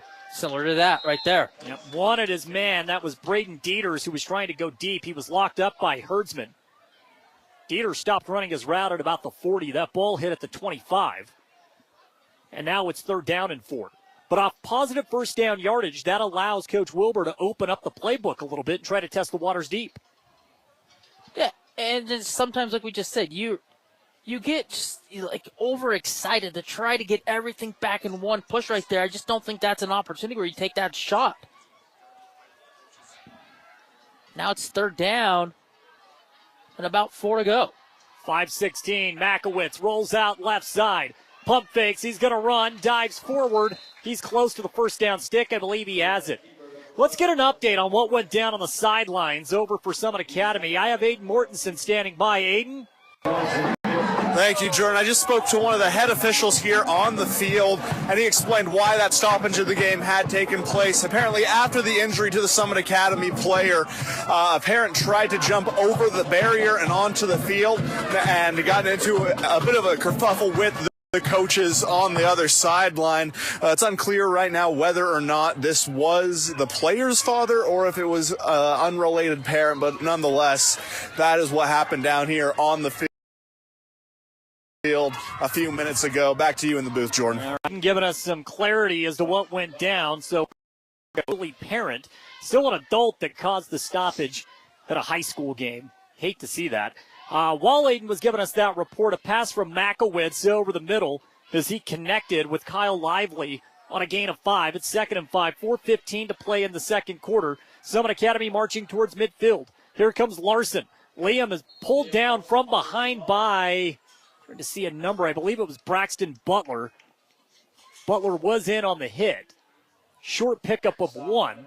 Yeah, Butler a little shaken up as he gets back up on his feet. Made the tackle, like you said. Gain of 2, so they put it directly at the 45-yard line. And he get to the 47 to move the sticks. So 2 downs to get 2 yards. As we hit 3:44 to play in the second. Makowitz goes back to Larson. Larson trying to push the pile. He did not get the first down. To me, it appears to be a generous spot. Yeah, it was generous. I thought he maybe got back to the line of scrimmage, and they're going to say, no, he got a full yard out of this. So it's 4th down and 1. Summit Academy's 4th down conversions in this game have been outstanding, but they've all been, except for one, really 4th and short. Yeah, they've all been 3 yards or less, besides the one we talk about where it was 4th and 10. And this is an opportunity for the Spartans to get great field position if they get a stop. Pitch.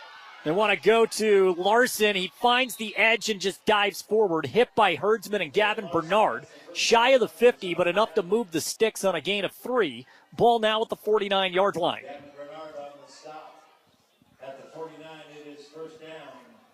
So Summit Academy continues to move the sticks. Doing a good job doing so. On 4th and shorts. Yeah, it's Bo Edmonds, though, a big kid with the block out front to pick up the first down for him. Makowitz under pressure. Flushed out left side by O'Neal, and now he's going to run. Splits 2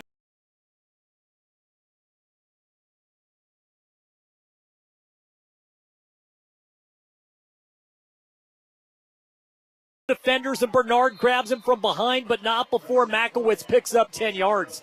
So Caleb O'Neal, who was a game disruptor, gets into the backfield, but Makowitz, he's got some wheels, Travis. He put the Jets on, got to the outside, and it's 1st and 10 now. Summit Academy on Emery's side of the field at the 40. Yeah, Emery played really good defense. Everything's covered up, so the quarterback has to use his legs, and he does. Speedster picks up the first down. 2 minutes and 20 ticks left in the first half. Bears marching at the 40. Makowitz is going to throw. He's got all day. Emery's going to play the pass. Makowitz wants to run. He's tripped up by Butler. Falls forward for a gain of 1. Bernard was also working as a spy in the vicinity. But that's a big-time play by Butler. He slides, falls behind, but got the hand up just to grab the ankle of Makowitz. 2nd down and 9. Clock now ticks under 2 minutes to play here in the second quarter. So Gavin Bernard will get a breather, and Gideon Meekum comes in at the middle linebacker spot for Emery. Great to see Giddy back out on the field. Pitch to Larson. Edge setup. Emery not fooled. Larson gets back to the line of scrimmage and nothing more. O'Neal was in on the takedown. Caleb worked out right side. He had help from Deacon Mangum and also Quaid Obeson. Kyle Lively for Summit whiffs on the block. If he makes the block, there's a hole. He whiffs, and it allows Emery's defense to get downhill and make the stop. 3rd down and 9.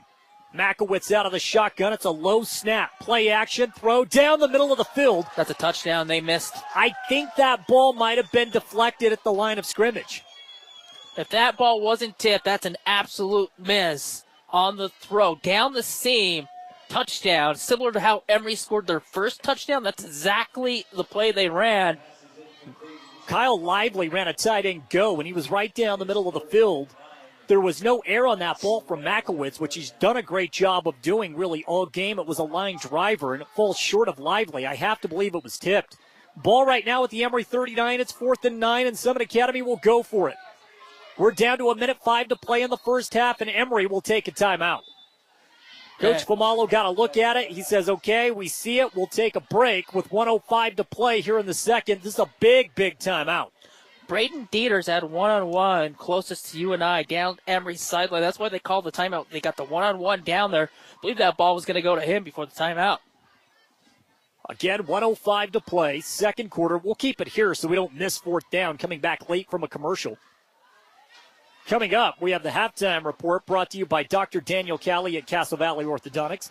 We'll take a look at the video game type numbers from Trevin Gilbert, who just gets better and better each week. This Emery offense, better and better each week. Here's something else for you. They've scored every time they touch the ball. Again. Yeah, we're on a repeat the last couple of weeks of just scoring every time we touch the football. I don't get tired of seeing it. No, and this play here for Summit, it's going to be one of those little drag route type plays that they ran similar to pick up that one first down back in the first quarter on 4th and 10. I believe they're going to go right back to it, using the middle, then working their way back to the outside. 4th down and 9. And we have stoppage. Summit Academy takes a timeout. Well, we'll take this one with them. 1:05 left, 28-14, Emery by 14 here in the second quarter. Timeout, Summit Academy, 4th down when we return.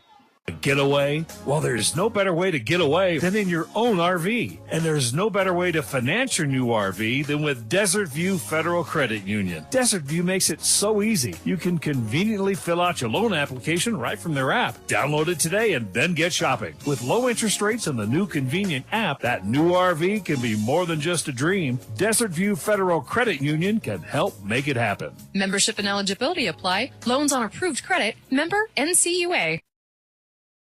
The Spartans play here. Jaden Abrams, number 3. Caleb O'Neill, number 58. Deacon Mangum, number 12. On 107.3 FM and 750 AM KOAL.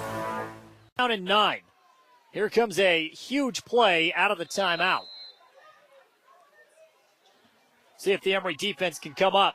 Makowitz is going to throw. He goes deep. He's got man-to-man coverage on the outside. He overshoots his open receiver, Braden Dieters. This play that they called right before the timeout, Emery called that timeout. They had the one-on-one to the bottom of you and I, right in front of Emery's sideline. That's the play they go back to. It's one-on-one. He overshot him. I mean, he had him beat. All you got to do is just take a little air off that football, drop it in the bucket, and it's a first down, and probably he scores walking in. Instead, it's a turnover on downs. Big defensive stop for Emery. Those are the little things. Summit's missed twice now, and Emery scored both times off of it. Back to pass. Gilbert goes to the sidelines, and it's caught by Herdsman. It was nearly intercepted, but he wrestles it away for a gain of 8 because, of course, Herdsman and Gilbert are just on the same page.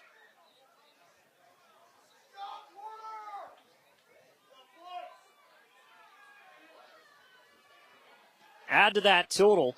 We'll see if Gilbert can get out of this first half without an incomplete pass. That's insanity when you think about it. Herdsman's got 125 yards receiving. 2nd down and 2. Hand off to JJ. There is a lane. He's got the first down. Breaks through a couple of would-be tacklers, and he'll move the sticks on a gain of 8. Johnson's got 2 carries for 17 yards. We're down to 46 seconds left to play here in the first half. Emery's got time. They go to the 2-minute offense. Gilbert back to pass. Steps up. Lofts one. Caught. First down. Again. No, incomplete. It was dropped. Tried to fit it into Jackson Johnson. It looked as if Trev put it right in the window, but instead it's incomplete. There's the first incomplete pass of the ball game. That's not his fault. It's a perfect pass, leading him towards the sideline to get out of bounds. At the last second, he got popped a little bit, and the ball comes loose. Incomplete, 31 seconds left. Cold weather doesn't help matters. It's cold. On a play like that. Yep, 2nd down and 10. Empty backfield. Jackson Johnson will run off of the field. Clock stopped with 31 seconds. Motion man is Porter Herdsman. Gilbert. Clean pocket, steps up. Now he's on the run. Fires, and this one is incomplete, just out of the reach of Herdsman. Herdsman works from the inside and then tries to go back outside. The pressure and the throw a little bit off because of the pressure. Ball at the 45. 24 seconds to play here in the second. 3rd and 10, Emery. See if they can at least get in field goal range. They get the ball back to start the third, but you're thinking 6. Play clock's winding down. Not sure they're going to get this play off. 2 seconds to do so. Gilbert did not get it off. Delay a game. That's just taking too much time getting back into the huddle, getting the play in. And you can see that coming from a mile away. They were never going to get that play off. So 3rd and 10's now 3rd and 15. Ball spotted directly at the 50 off of the right hash mark.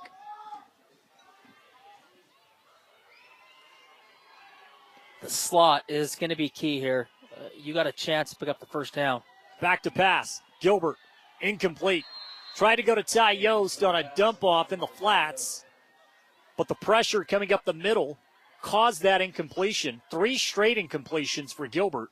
And now it's 4th down, and something we have not seen in a very long time, the special teams unit for Emery. The penalty killed that drive. Yeah, the drop and then the penalty. Yep.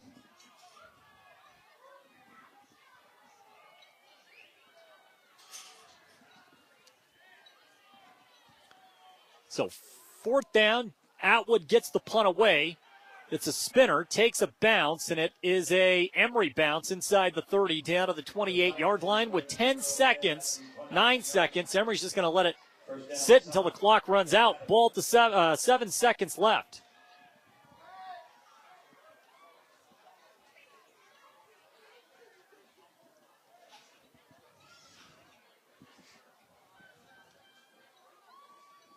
First punt in a very long time for Emery.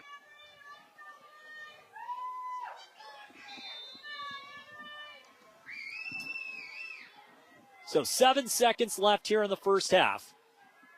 Summit Academy is not going to sit on the ball. They're going to try to get points. They need it down 14, and Emery getting the ball to start the second half.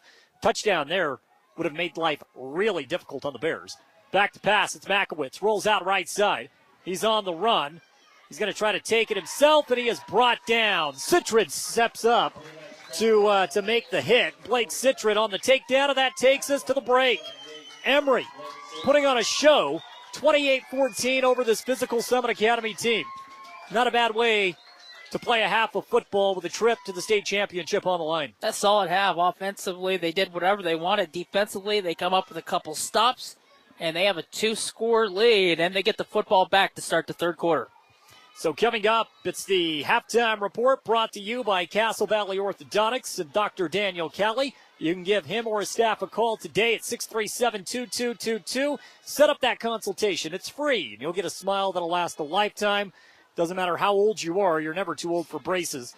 Dr. Kelly at Castle Valley Orthodontics bringing us the halftime report when we return. Right now, it's all Emery, 28-14, and the Spartans will get first crack at it in the second half. We're back right after this. Here with Dr. Callie at Castle Valley Orthodontics to talk about common questions regarding braces. Dr. Callie, what's the process of going through braces like?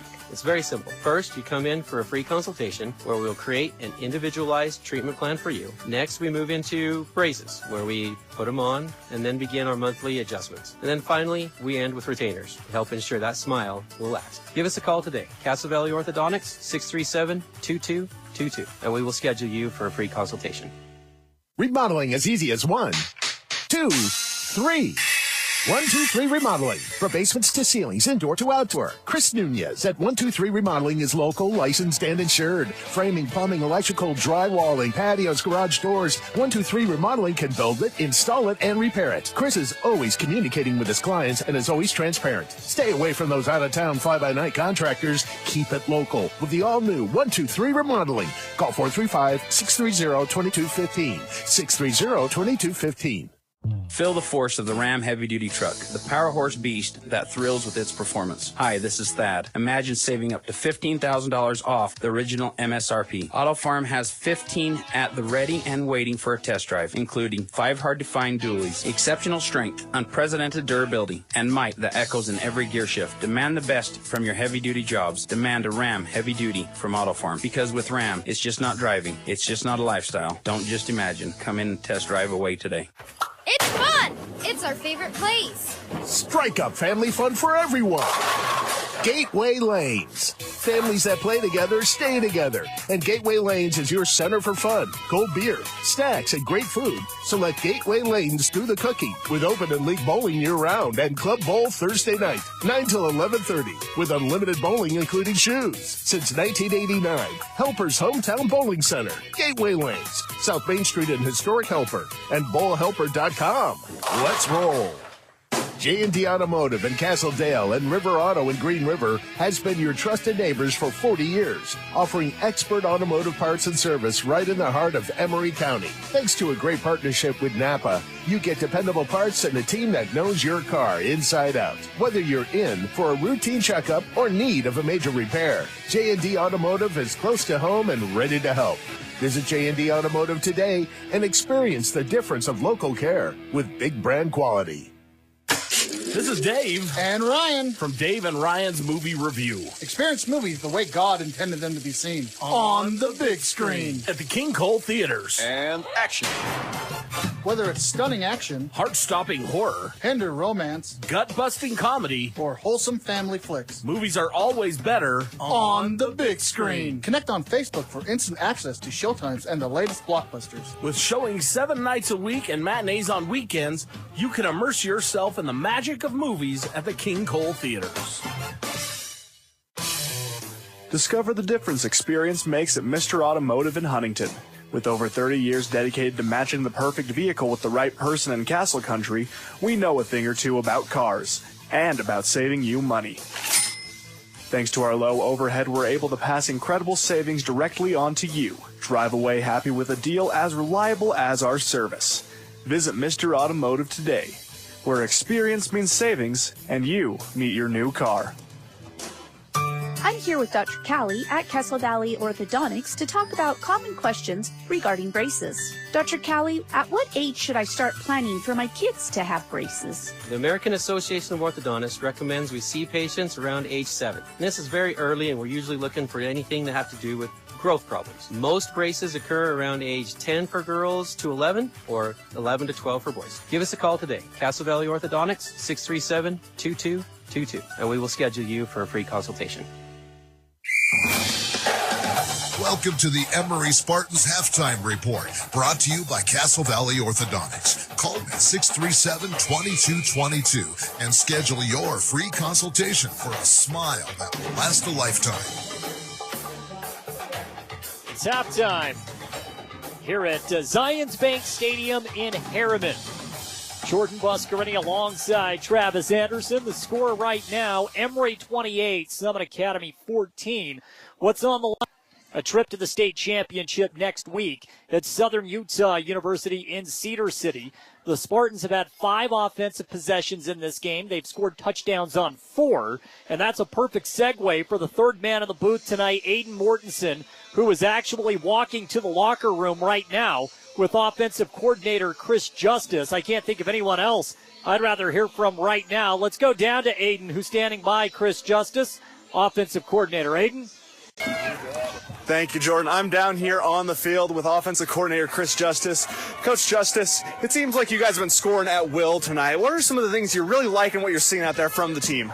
Well, the pass pro has been great. Trevi's had time. Receivers have made plays. We got it all dialed up, got it going on high speed, Aiden. We're doing well. So, yeah, just Trevi's reading the middle of the field. They've left it open, so we're taking advantage of it. And when you're running so efficiently offensively, it's hard to point out exactly what adjustments you want to make, but what are some things you're looking at going into the second half? Well, not that it's a bad thing, but we've scored so quickly, right, that our defense has been on the field a lot, and so we may have to grind a few out, but hey, we're just going to score when we can for the most part. But it may come down to, at the end of the game, we'll have to maybe take that ball and grind some of that clock, which we're capable of doing. Now, Coach Just, is there anything you want to leave our listeners with before we let you go? No, just hang on. Got a good lead, 2-score lead. Got another half to play. Hopefully, can finish this thing out.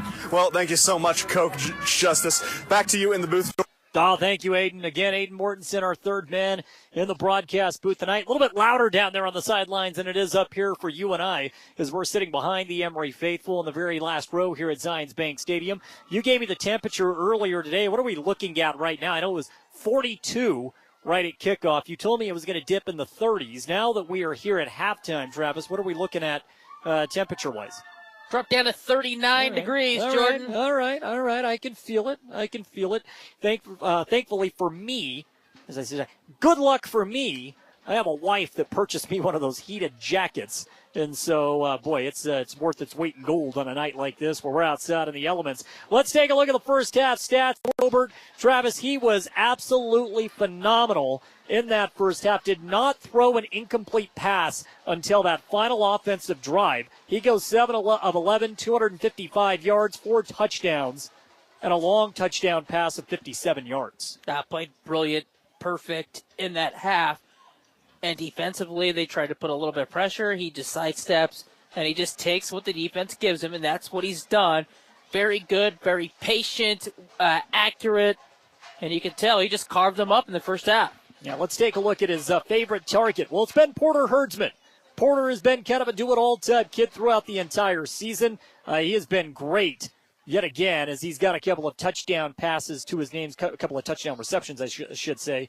He's got 4 catches for 125 yards. Porter has a touchdown of 42 yards, another of 18. The 18 was impressive. That comes after a penalty, remember. It was tough sledding for Emery. We thought, nope. Gilbert rolls out, finds Herdsman in the corner of the end zone, touchdown. Yeah, these wide receivers for the Spartans, they run great routes. They get off the line of scrimmage quick. And it just makes life easy for the quarterback because they're always open. And he was open every time in the first half. Ty Yost has 2 grabs for 52 yards and a touchdown. He had a 14-yard touchdown pass. That was early on in the ball game. I believe that was Emery's second. It was their second touchdown with 3:50 to play in the first quarter. Ty has been very, very good so far in this game. We take a look at Deacon Mangum. He's got 1 grab for 45 yards and a touchdown as well. Yeah, use the speed to your advantage. That's what these wide receivers do. That's what Ty Yost does. Uses his speed, and you just give him the ball and a little bit of space, and he'll do the rest. And for the Spartans, the second half, they're going to rely heavily on Ty on the ground game, like you said. And Coach Justice said to chew up some clock. Let's take a look at what Emery has done on the ground. Really not a lot. Before we do that, also, Hayden Abrams has 1 grab for 33 yards. When it comes to the rushing attack, there really hasn't been much of a reason to go to it because Emery has been so effective through the air, and it's been a clean pocket for Trevin. So there really hasn't been a lot of reason to run the football on the ground. Jackson Johnson, 2 carries, 17 yards. Ty Yost, 1 carry for 4 yards. Porter Herdsman has 1 carry for 5 yards. That's it. Yeah, don't need to run the ball when you can just throw the ball at will on this team. And in the second half, I think we're going to see a little bit more of the run. But again, there's no need to go to the run because this defense for Summit Academy, they're not very good in coverage. Okay, let's look at the team overall statistics, and we'll start with Summit Academy because they have 12 first downs in this game. 8 of them have come on the ground. Why is that significant? Well, it's because they've set themselves up in 4th and short. They have actually performed well on 3rd down, and that has allowed Summit Academy to keep a couple of drives alive where it's been 4th and 1, and they can run the football. Yeah, 4th down. They've been in short situations. 2 that they did get 1 long one. It was a 4th and 10. Yep. But the other 2 4th down plays were long plays, and they didn't convert. No, that's been a problem for Summit Academy in this ball game. Now as a team, as a group, the Bears, they have 127 net yards of rushing. Okay, what do I mean by net? Well, they've had a few plays where they have actually lost yards. So 127 net yards. They've thrown the ball for 86 yards. One turnover in this ball game, and that came right out of the gate. Emery comes up with a big interception, and that was Ty Yost. He had a diving grab, a diving pick. Emery scored on the very next play. That's been the lone blemish for either offense, and it was on the second play from scrimmage. Yeah, they ran the ball one time, got 1 yard, and then threw a pick. Emery scored on the next play.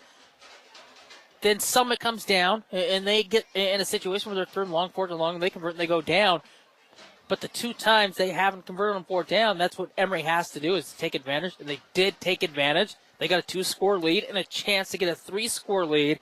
And against a team that doesn't want to go up-tempo, they're going to have to go up-tempo if they get 3 scores down. Here's a couple of other stats. Summit Academy has had the ball for over 7 minutes more than Emery in that first half. And a lot of that is because Emery just happened to... they just scored like fast, 10 seconds, right? Yeah. So, I mean, that's the reason why. I don't think there's any real significance there other than Emery's offense has been that good. Fourth down conversions, as I talked about, 5 for 6. That's what Summit Academy is in this game. Third down conversions, 1 of 8. Haven't been picking up the first down on third down, but they put themselves in a spot to pick it up on fourth. Emery's only had 1 third down in this entire ball game. 1. That's just the offense is highly tuned the last 3 weeks. And then we take a look at the red zone. It's been kind of both teams.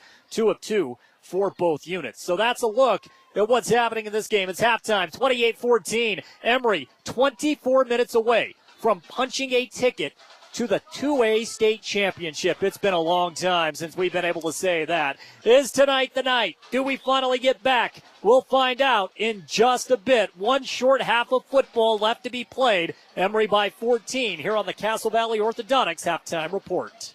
I'm here with Dr. Callie at Castle Valley Orthodontics to talk about common questions regarding braces. Dr. Callie, what are some of the benefits of getting braces? Not only can braces create a beautiful smile, but we also set up the bite to prevent premature tooth wear as well as future joint issues. How affordable are braces at Castle Valley Orthodontics? We have easy, no-interest payment plans that can be tailored to fit nearly any budget. Give us a call today. Castle Valley Orthodontics, 637-2222.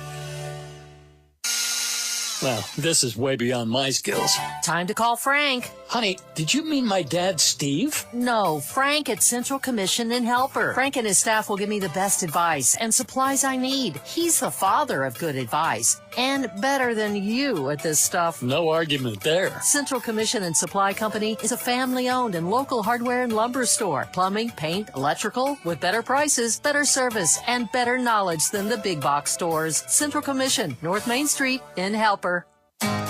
Discover peace of mind with Dawn's Hometown Insurance, now even closer to home at their new location, 58 West Main Street in Price. Connect directly with friendly agents, ready to tailor a package just for you. Imagine bundling your home, auto, and life insurance, simplifying your life while maximizing savings. Experience personalized service designed to protect what matters most to you. Visit Dawn's Hometown Insurance today and feel the difference. Clean Cut Roofing and Siding. Do you sell lightsaber chopsticks? No. Bagpipes? Definitely not. Screaming goats? What? Oh, I thought you said you had something for everyone. Yes, something for everyone that needs any type of new roof or siding. Oh, so no cowbells? No, we're roofing and siding experts, but maybe with more cowbell. Since 2003, you get peace of mind every time with Clean Cut Roofing and Siding. CleanCutRoofingSiding.com. Transform your space with Spectrum Paint featuring PPG paint, the ideal choice for any home project.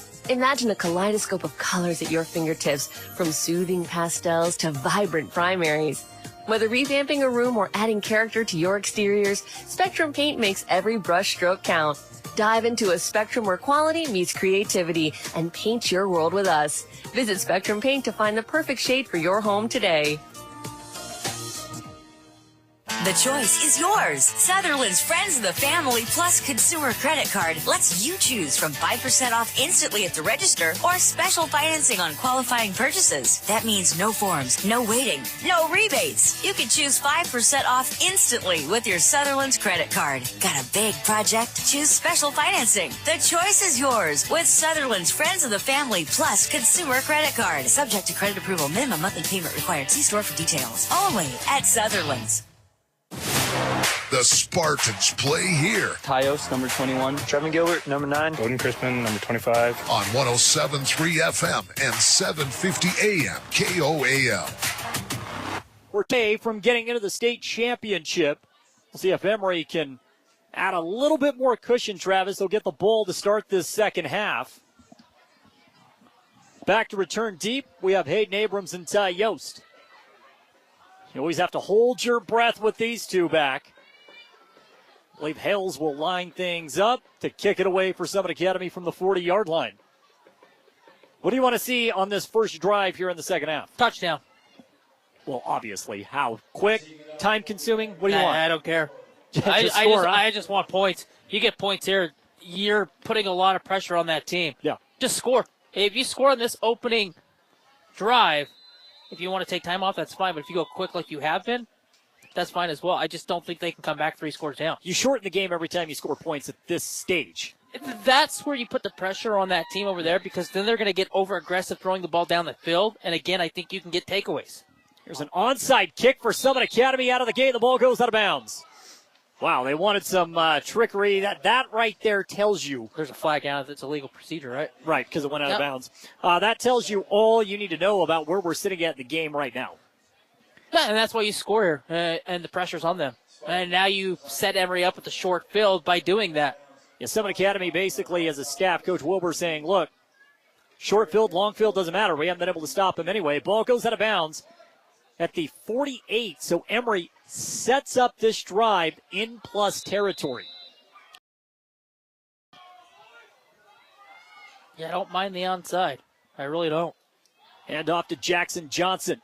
JJ with a spin move, and finally a gang tackle for the Summit Academy Bears. Now before a gain of 4 to set up 2nd and 6. And if I'm Emery, I'm just taking my time. I'm snapping this ball 3-4 on the play clock and just running the football and just chewing up time and shorting this game up. Well, Coach Justice said walking in to the locker room that, what we need to do here is maybe give our defense a little bit of a break, but he also said we'll take points whenever we can get it. Quick pass going out to the left side. And nothing really there. Pass complete, going to Hayden Abrams off the outside. No gain on the play.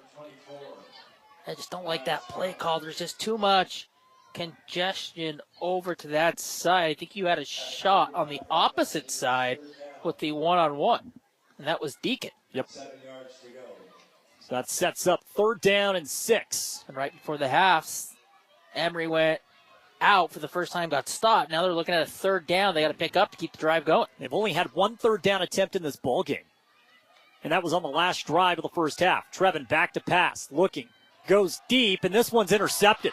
Picked off. First big mistake for Emery. To the 40, 45, 50. Summit Academy still on his feet and finally taken down at the Emery 37-yard line. That's Alexander Meredith, the free safety, the senior.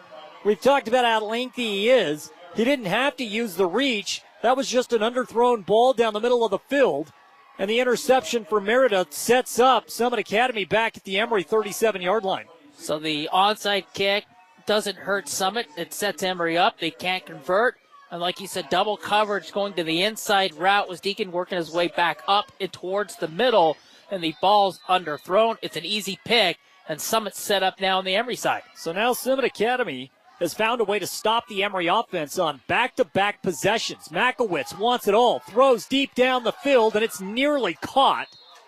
He threw into double coverage, but he also had 2 receivers deep. Pass was intended for Braden Dieters. Dieters was hit from behind, and the ball jarred loose. Deep for Emery, and coverage was Quade Ovison and Porter Herdsman. That ball should have been picked off. It floated up there for a really long time. Yeah, now 2nd down here. Summit going to go back to the run, probably an inside draw. 2nd and 10. Handoff. This one goes up the gut. Larson has nothing there, and now it's 3rd down and 9 off a gain of 1.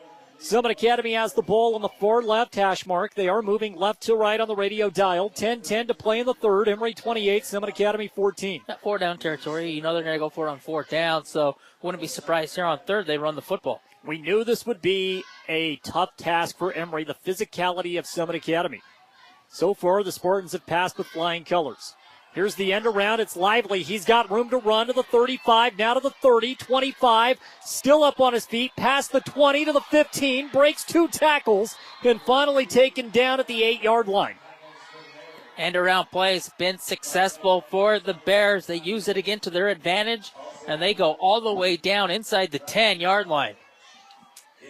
Well, that's a big-time play. On 3rd and long. On 3rd and long again.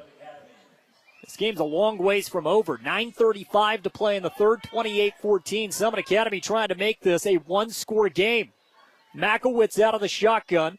He's got Larson to his left. Hands it off to Larson. Goes in between the guards inside the 5-yard line down to the 4. Positive gain of 4 to set up 2nd down and goal. That should be simple for the Bears here. Just pound the football to the inside gaps. Get yourself 6 points. They win the size battle in the trenches, there's no doubt. Yeah, you could roll out here, too. You got an advantage to roll the quarterback out, probably throw it into the flat and get yourself 6.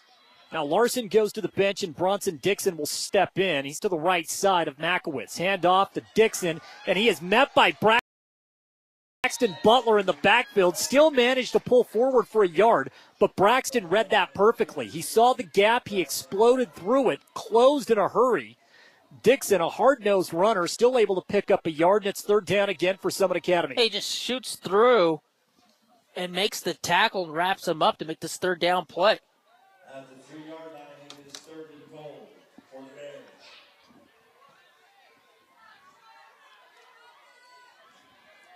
See if Emery can force a 4th down.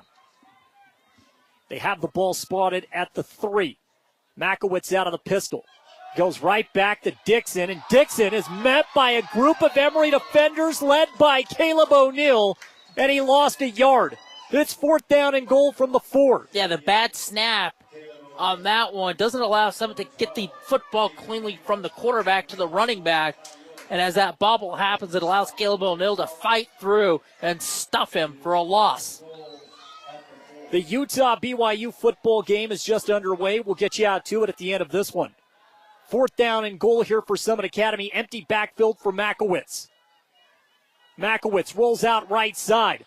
He's under pressure. He's not going to make it. Turnover on downs. Emery's defense. Makowitz rolled out right, wanted to reverse up the middle of the field. Take a guess who was there, who read it perfectly, and who made the initial hit. Yeah, Caleb O'Neill. Again, making the play. The quarterback rolls out of the pocket. He wants to throw to the flat, going back towards that first pylon. He can't. It's bottled up, and the quarterback has nowhere to go, and Caleb O'Neill wrestles him to the ground. Now Emery will have a ton of green in front of him. Makowitz got it to the 3-yard line on a gain of 1. So Emery, 97 yards in front of him. And this drive here, he could take tons of time off this 3rd quarter, get points in the process, and really shorten this thing up. 7.5 to play in the 3rd. RPO. Gilbert reads it. Pulled the ball back as he was going to hand it off to Yost. Takes it himself for a gain of 1. It's the first time that Trevin Gilbert has ran the ball in this game. And it's 2nd and 9. 3 times the Bears have been stuffed and come away with no points in this game. Well, they have played better defense.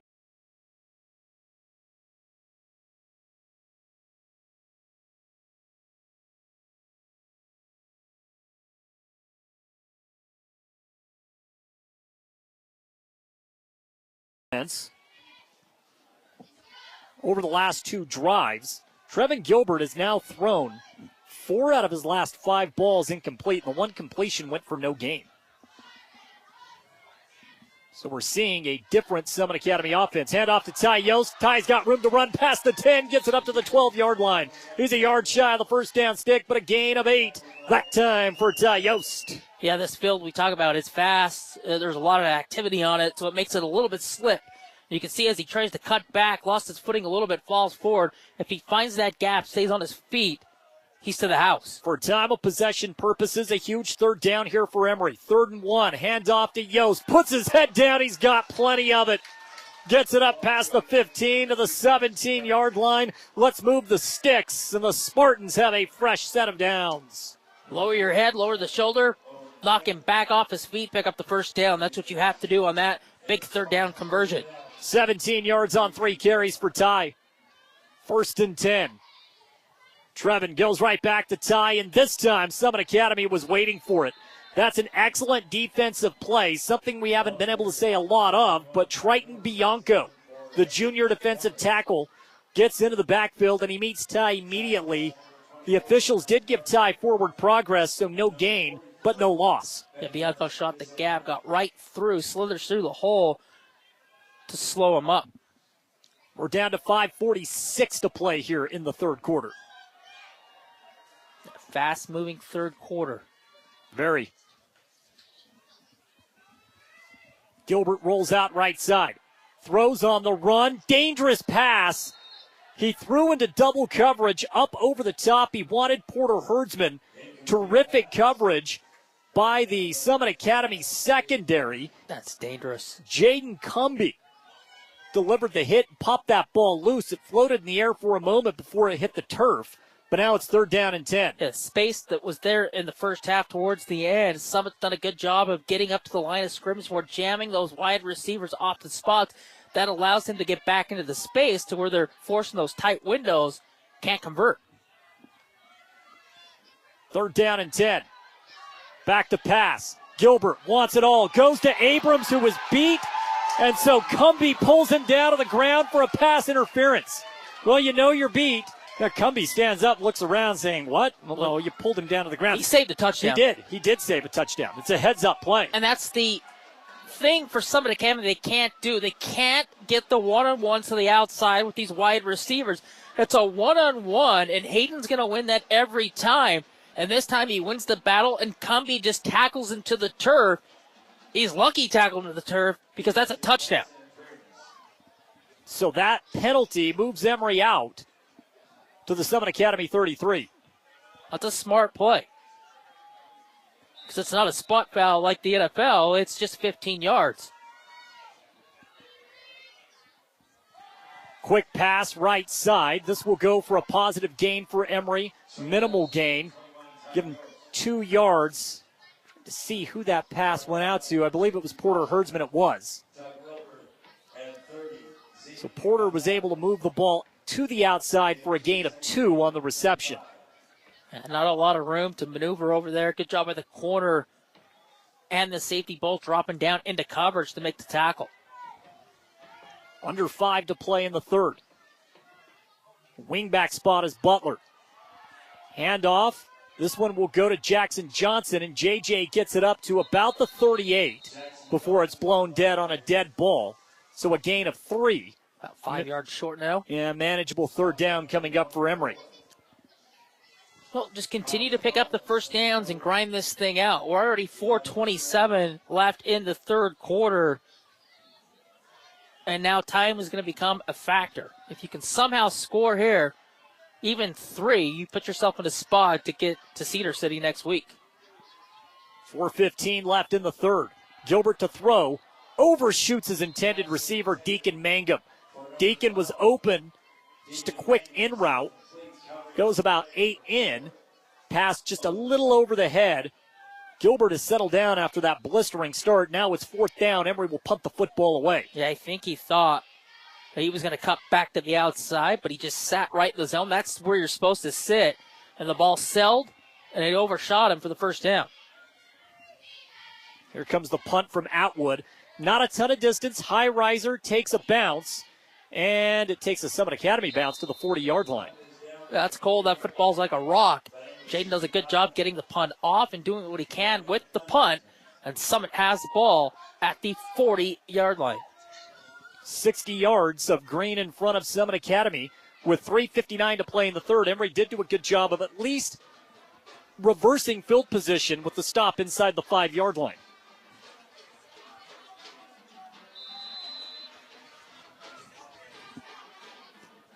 First and 10. 2 wideouts on each side. Makowitz, the quarterback. He's going to throw deep. He's got man-to-man over the top. Caught. Touchdown. It took one play to go 60 yards. Lively on the outside. Had man-to-man coverage on Herdsman. Herdsman played it well. I think he even got a piece of the ball. I don't think he got his head turned around. He was just stride for stride, and the ball goes right past him and into the end zone. One play, touchdown. If he gets his head turned around, I think he can pick that thing off. He just never got his head turned around. A 60-yard touchdown pass, and Summit Academy has trimmed this to a one-score game. That is a momentum swing and a half. Snap, hold, all good, but blocked.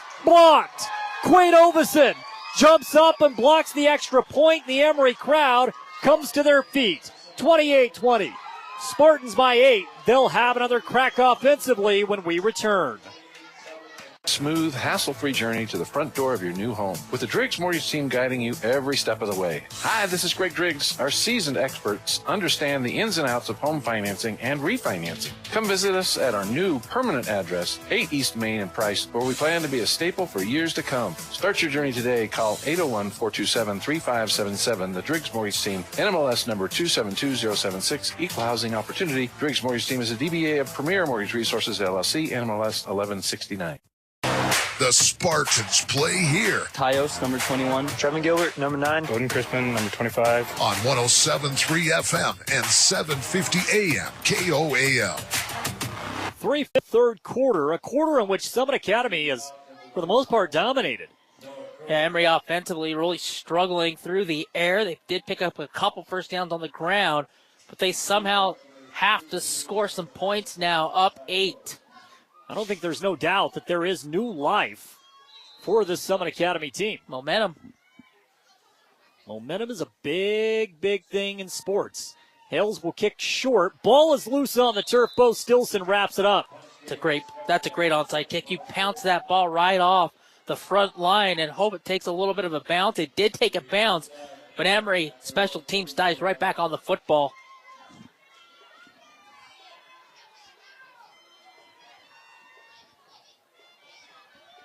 First down and 10 for Emery.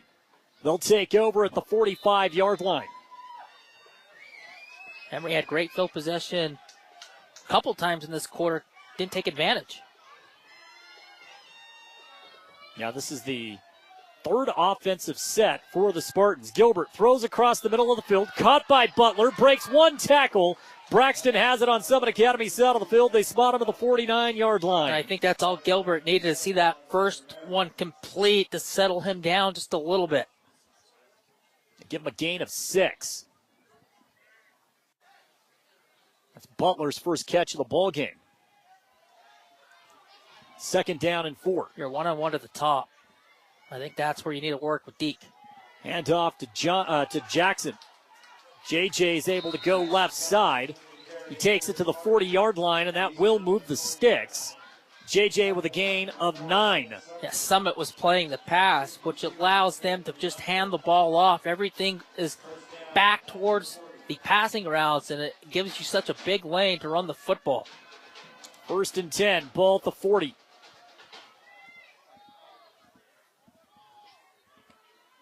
Gilbert with the hard snap, and I think Emery just got a free 5 yards. Yeah, Jaden Cumby on the outside jumped. Originally, the line judge showed a false start, but then he changed it to encroachment. A false start on the corner. Matched up with Hayden Abrams. So now first and 5 for Emery. I go right back to the run here, pick up the first down. First down and 5. Johnson lines up left side. Gilbert takes the snap, back to pass, goes up over the top. Hayden Abrams, incomplete. Cumby followed him all the way down the sideline, overshoots into the end zone, and now it's second down and 5. But that free 5 yards at the very beginning gives you the ability to test the waters deep. It's the right play. You got one-on-one Cumby right on the hip, though. Stride for stride, takes away the lane, and the pass overshot Hayden Abrams. 2:29 to play in the third. Emery with the football. Ball is at the 35-yard line on Summit Academy's side of the field. Hand off to Johnson. Johnson moves forward close to the 30-yard line. Did JJ get enough for the first down? I don't know that he did. Yeah, they say yes, to him, first down. just enough. The nose of the football resting past the first down stick.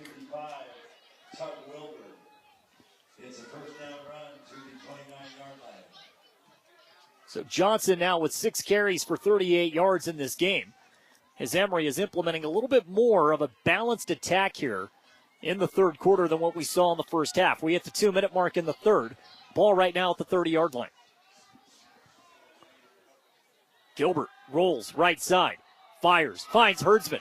Porter with the grab just shy of the 20-yard line up to the 21, so a gain of 9 on first down. Everybody bit towards Deke on the outside, who goes up and then out on the cross route, and then they come back inside. That's a great read to pick up.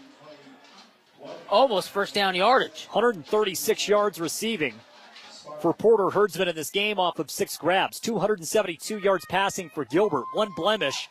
That was an interception at the beginning of this quarter. We're down to $1:20 in the third. JJ out of the backfield, takes the snap, rolls left side. Hit, looked like he almost fumbled that football. They did. He was bobbling it. I don't think they got a great spot. He is just a tad short of the first down stick, so it's third and less than a yard. That's not a great spot. Forward progress. Should have been past the stick. Well, Emery's going to have to run at least one more play. Should be a quarterback sneak. And not quite sure. Are they going sure. to measure? We have stoppage here. Let's see what the deal is.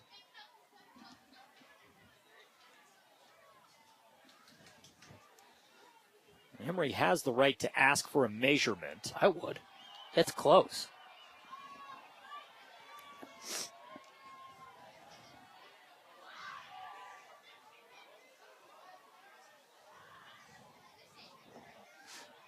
Referees are still talking about it.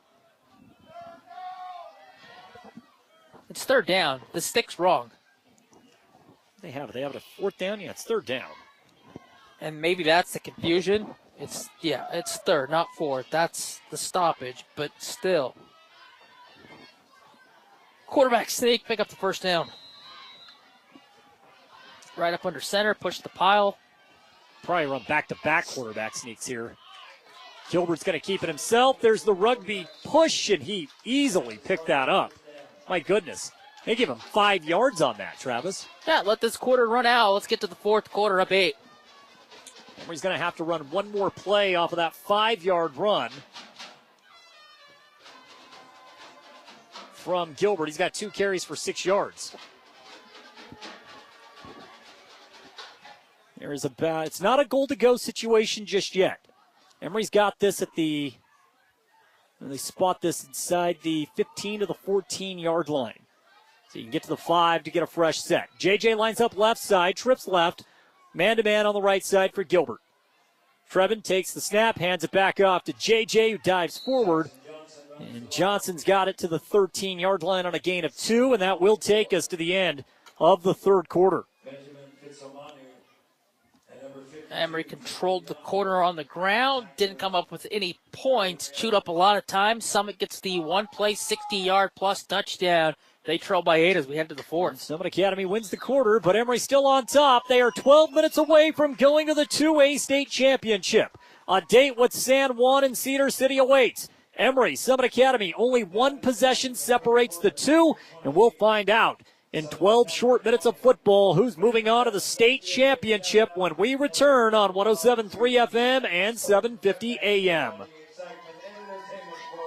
Both play sports, a lot of sports, and with that can come injuries, bruises, sprains, and unfortunately breaks. That's why we use Eastern Utah Imaging. They're a convenient and local option for imaging and an important part of a student-athlete's team. Eastern Utah Imaging for high-quality, affordable MRI and X-ray services. Many quick scans take 30 minutes or less. You can call for an appointment or ask your doctor to refer you to Eastern Utah Imaging. North Fairgrounds Road in Price. Call 636-X-ray. That's 636-9729.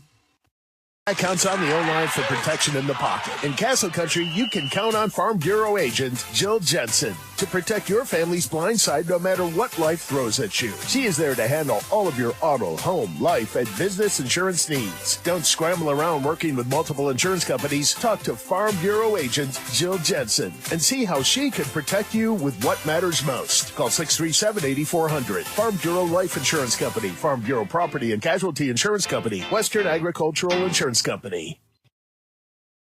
The Spartans play here. Porter Herdsman, number 23. Braxton Butler, number 33. Quade Overson, number 6. On 107.3 FM and 750 AM KOAL. First play of the Trevin Gilbert delivered a strike across the middle of the field, but Quade Overson could not hold on to the football. And now Emery faced with a 3rd down and 9.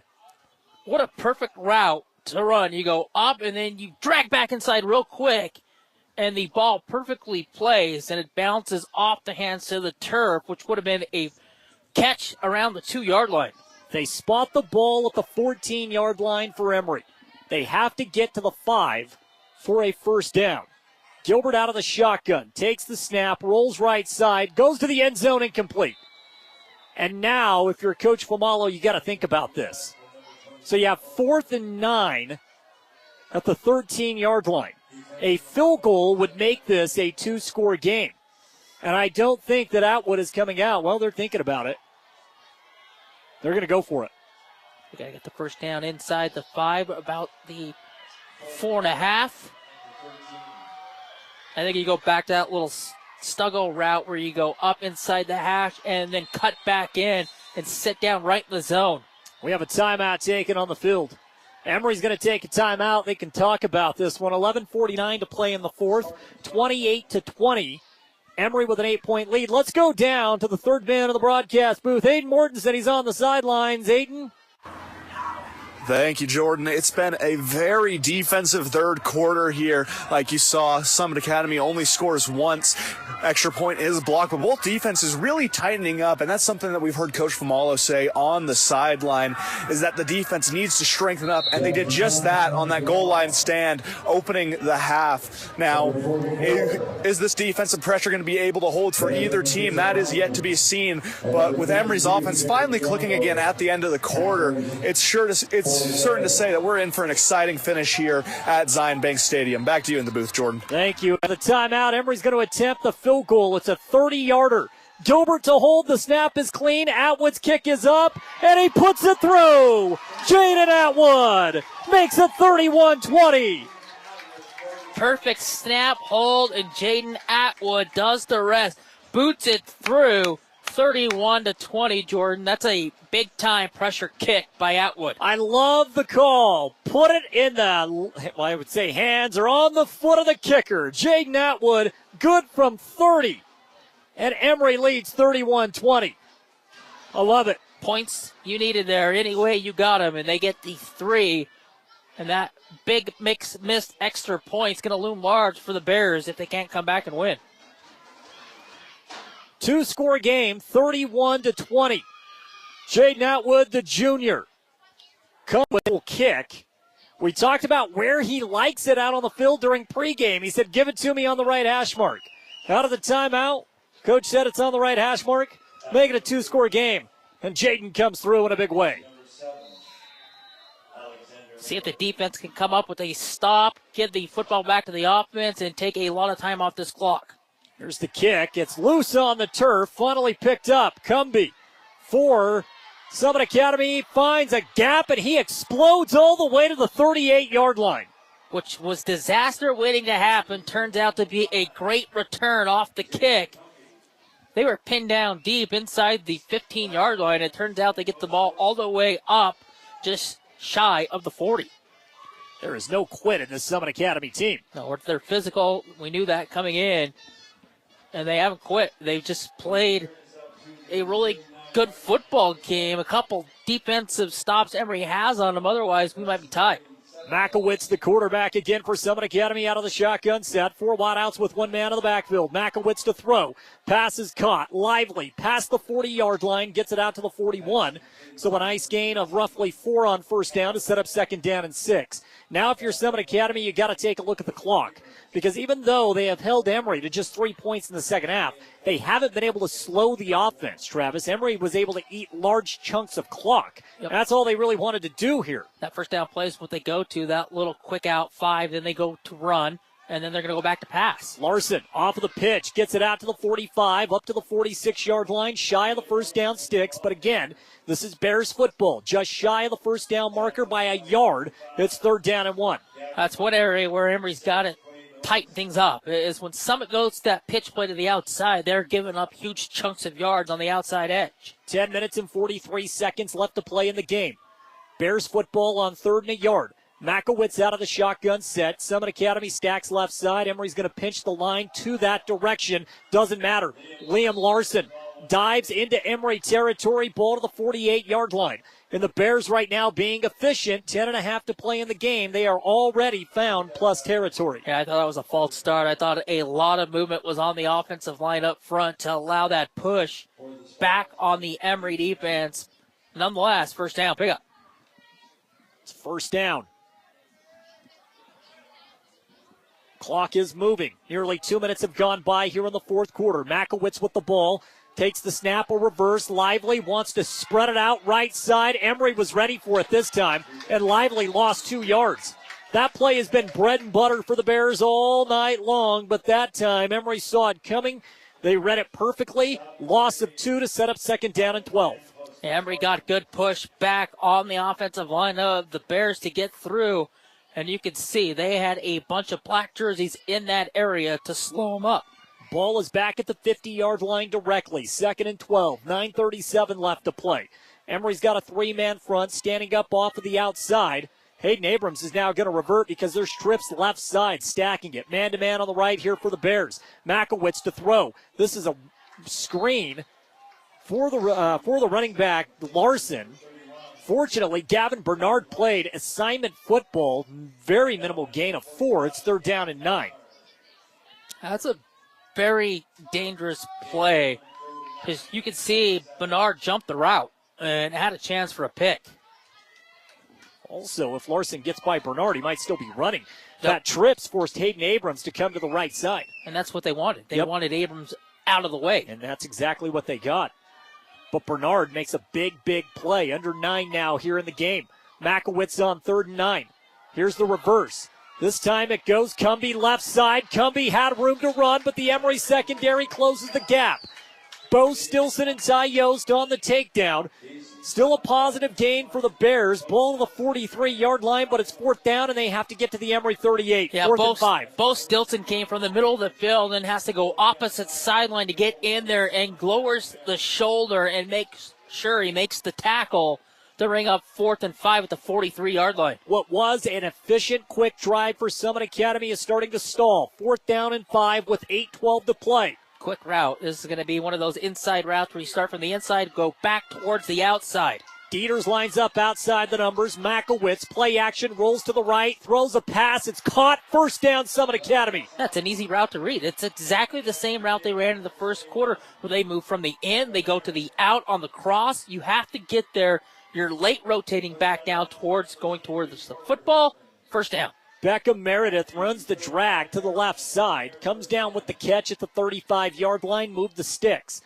Time, however, a lot coming off of the clock. 7:45 and counting. All Summit Academy needs is a field goal to make it a one-score game. And we know that Hales has a leg on him. He can definitely kick it.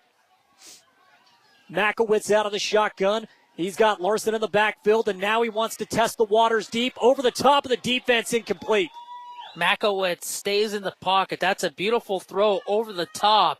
And it looked like for a second there was a lot of room over there, but I think that's Bo Stilton on the far sideline. Herdsman comes up, knocks it free.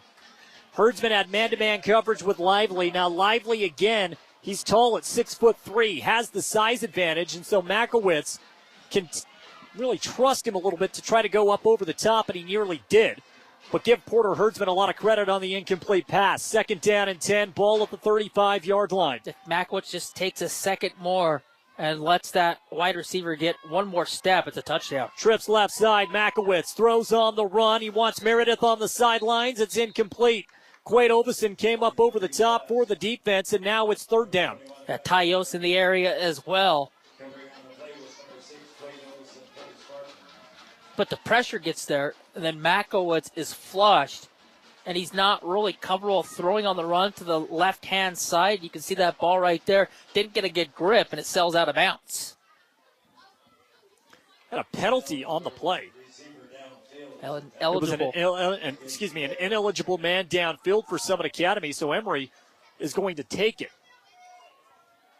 So for Coach Famalo, 2nd and 15, more important than 3rd and 10.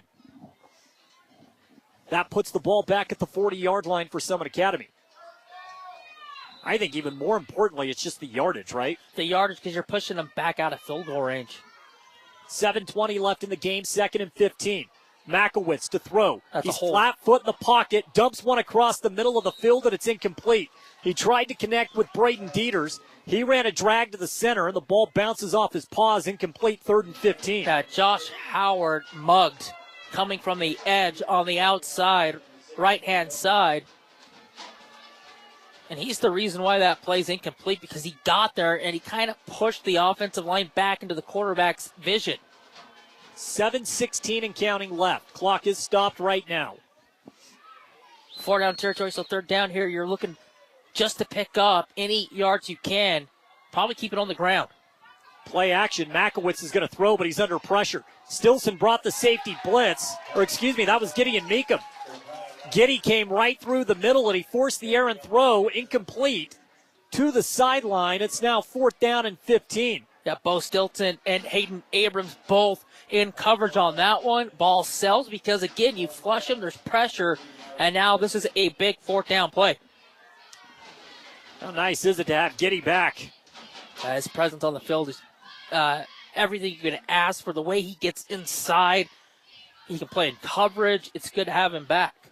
4th down and 15 with 7:10 left to play in the game. Don't get beat deep. Keep everything in front of you. Makowitz. Drag to route. Throw. Goes deep. Wants Lively. It's incomplete. That's terrific defense by Porter Herdsman. Turnover on downs. Play never had a chance. Makowitz underthrew it. Herdsman walked step for step with Lively, then sealed off his route to the ball. Incomplete. 1st and 10, Emery with the ball at their own 40-yard line. So Summit gets what they want. It's one-on-one to the far side. But Emery defensively, stride for stride, Jordan, like you talked about, there to knock the ball free. Ball a little bit underthrown. Turnover on down, 7:03 left for a chance to get to the state championship game. And this is where you're going to grind this thing out. You don't have to score here. You just want to take time off the clock. I would expect 3 run plays. Handoff. That's exactly what Emery does. Summit Academy waiting for it. Yost on the carry. Lost a yard, so it's 2nd and 11. Yeah, that's fine. You take your time now. You don't snap this ball until there's 4 seconds on the play clock. You make Summit use those timeouts. That is the benefit of having a kicker like Jaden Atwood. Right, that kick from 30 yards out made it a 2-score game. You don't have to score right now. You don't have to score probably again in regulation. Just eat clock. That's all Emery needs to do. Gilbert is going to throw the football. Goes to Deacon Mangum, who drops it, and that will stop the clock with 6:23 to play. That's what you couldn't have, a drop. Well, it was a quick route. Deacon comes out to about the 42-yard line. But you got to catch it. It's right in the hands. I know it's cold. It's like a rock. But you're sitting in the zone. You're going to make it 3rd manageable. The clock's going to continue to roll. You have to catch the football. And that's the danger of throwing on 2nd down. Yep. Saved Summit Academy about 30 seconds. Gilbert's going to throw again here on 3rd. Goes over the top of the defense. This time, Deke comes down with a grab. He's got a 1st down. Deacon Mangum. He made up for it in a big way. He goes up, and then he cuts back inside. He knows he's going to take a pop. He goes up high, catches the football, gets drilled in the back, 1st down. He's got 57 yards on 2 catches. And he made up for the drop with a huge third down conversion. There's no way Deke was going to drop that one. Emery now on Summit Academy's side of the field to the 49-yard line, under 6 minutes left in regulation. They can smell a trip to the state championship. Hand off to Yost. Yost, positive gain, gets it out to the 46-yard line, so a gain of 3. And that clock will continue to tick, tick, tick, tick. Yeah, Summit's going to have to start using timeouts to get the ball back, because time is becoming a factor, and you're down 2 scores. I think you see what happens on this play right here. When if Emery forfeits it down with a loss, then you may have to consider going to the timeout. Still might be a little bit early for that. I don't know. I don't know what the thought process is, because you don't have the 2-minute timeout like you do in college or the 2-minute warning in the NFL. 2nd down and 7. Incomplete pass. Gilbert wanted to work a quick wide receiver screen to Mangum, and it drops down to the ground. Summit Academy doesn't have to call a timeout. It's incomplete. He didn't have a great grip on that ball. You could see it was like a duck waddling through the air, flat. Deke can't get out of the break to catch the football. Incomplete. 3rd down once again. So 3rd down and 7. We'll see if Emery elects to go through the air, if they play this one safe. I go through the air, try to pick up the 1st down. Trips right side. Hand off to Yost, and he is eaten up in the backfield. That is a big-time defensive stop. Had to have it. Miles Carlton, who left the game earlier with an injury, rises up on the takedown for the loss of 3. Not the worst. 4th and 10. Because now you can flip the field with a great punt. And you're going to run off about 30 seconds in doing so. Yeah, take your time, snap this ball late in the play clock.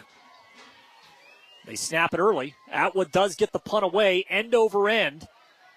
And here comes Meredith from the 15-yard line. Tries to get the edge. She's not going to get it. Hayden Abrams got down, grabbed him by the jersey, and set up the takedown from Porter Herdsman. Ball is at the 20-yard line, 80 yards in front of Summit Academy with 4:29 to play here in the ball game. Yeah, Summit's going to have to work quick. Early in the 3rd quarter, they had one play 60 yards plus into the end zone. So if Emery, they got to be aware that that plays in the pocket of Summit, trying to get a quick score with the one-on-one to the outside edge.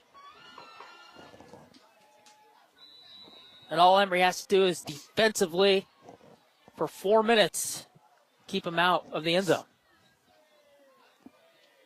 Can even give up a touchdown here if it's not a quick strike. Yeah, make him use time. Back to pass, it's Makowitz, goes to Lively. He was tackled inbounds. Great play by Yost. Pass to the sideline, complete for a gain of about 5, they'll say 4. That play right there, you can't run that and stay in bounds. Makowitz to throw, goes to the sidelines again. This time hit and taken out of bounds. Abrams was doing everything he could to try to keep Dieters in bounds, but too much momentum and the ball goes out. It's 3rd down and 4 here for Summit Academy with the ball at their own 26-yard line. 4:07 to play in the game. 2 plays, 6 yards. 2 quick outs to the outside. That's what they want to do. They want to work the sidelines. They'll take their chance in the middle when they can, but obviously they're going to try to save those timeouts. 3rd down and 4. Makowitz to throw. It's a short route again, and it's incomplete. Flag comes out late. That is not a good call. They're going to get Herdsman for pass interference. The ball was thrown behind Dieters. Herdsman goes diving. He got a hand on the ball. It was thrown well behind Dieters. I think you have to pick the flag up. You have They're still talking about this. There's no way. That's because the Summit sideline got that flag. They all went, ah. And anytime you do that, Jordan, what's going to happen? The referee's going to play into it. Sometimes, yes. The referees are talking about it right now. They may pick this flag up. They have to. They need to. The ball was behind the wide receiver. Pick the flag up. Nope. There's 2 flags.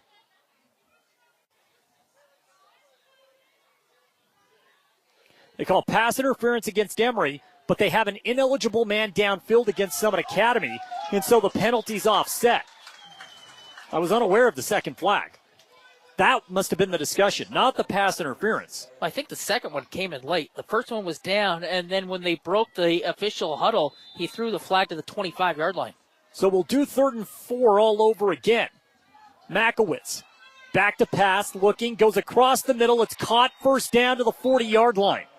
Caught by Bo Edmonds, who's been quiet since the opening quarter. Just an up-and-go route. Sit down in the zone, catch the football, take the tackle, first down. 3:49 left. Back to pass. Makowitz goes to the sideline. It's incomplete. Edmonds tried to haul it in, but he couldn't. Ball's down low towards the fade. If he just gets a little bit more air, it's a pickup to the out-of-bounds side. You pick up 5-6 yards. That's what they want to do. Instead, it's a bobble out of bounds. So now we're looking at 2nd down and 10. Clock stopped with 3:44 to play in the game. Emery 31, Summit Academy 20. Trip to the state championship is on the line. Hand off to Larson, and Emery eats him up at the line. Caleb O'Neill. He had Gavin Bernard with him. Loss of 1. It's 3rd and 11. Clock continuing to tick down. 3.5 minutes to play. Makowitz throws, sideline, caught, no gain. Well, 2 yards. Herdsman was there for the takedown, and the Bears have to take a timeout on offense because it's 4th down, and the game basically rests on this possession. This is the game right here. 4th down and 9 to go with 3:19 left. Summit down to 2 timeouts. If Emery gets a stop here, this game is over. Again, coming up immediately after this game, well, after our post game, I should say, we will send you out to Rice-Eccles Stadium for Utah-BYU football. That game is underway, and at the end of the first quarter, it's a close one, 3-0 BYU. So we will get you to that game following our post-game coverage of Emery Summit Academy. We have 3:19 left in this one.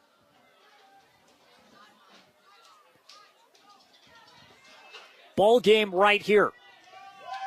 There's still a lot of work for Summit Academy to do. Even if they pick up this 4th down, but if they don't get it with only 2 timeouts, should essentially wrap this game up.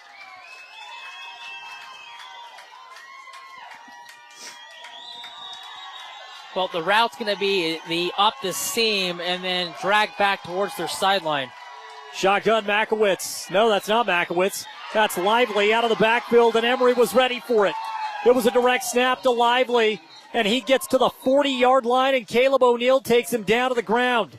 Flag down. Flag is down on the far sideline, but this may be all for naught. That's a terrible play call on 4th down. They call an illegal shift against Summit Academy. Emery declines the penalty. So what the Bears attempted to do was put the ball in the hands of their most effective player. Problem being, you just can't do that. Caleb O'Neill's a little bit more effective. You can't direct snap. There's no hole. You've got to throw the ball down the field. You've had success on 4th down throwing the football. 31-20 with 3:12 to play in the game. And Emery has control of the football. Only 2 timeouts for Summit Academy. Yeah, just keep this ball on the ground. Make them burn those 2 last timeouts. No turnovers here. Don't try to force it. Gilbert out of the shotgun. Trev pitches it to Herdsman, who comes around the outside. Porter inside the 40, up to the 38. Lost the football. It's on the ground. He fumbled the football at the 39, but I believe he was able to pop back on the ball. He did. He did. That ball punched out, and at the last second, he rolls on top and gets it back. Gain of 2. Summit not using the timeout yet. Going to maybe use it after this one to see what Emery does, but a lot of time going off the clock. With only having 2, you have to elect to give up a down. Okay, do you give it up on 2nd or do you give it up on 4th? Coach Wilbur says we're going to give it up on 4th. The time management thought here. You got the play clock. We'll see when Gilbert snaps the ball. It's down to 6. That's where he takes the snap, gives it to JJ up the middle. He spins and gets to the 36. And Summit Academy's still not going to call timeout. Now, that does surprise me here. Yeah, I think they've mismanaged the way that they use their timeouts. Because now basically a first down here under 2. There's just no way you're going to score twice with under a minute 40 or so left. Emery can take the game clock down to $1:40. It's 3rd down and 6. Ball's at the 37. Handoff to JJ. He gets back to the line of scrimmage and nothing more. Summit Academy is not going to call timeout. I'm a little bit baffled by the Bears not using any timeouts. They have 2 left, and now they finally take one. But they let another 7 seconds run off unless they called it from the sidelines and the officials were late to get it.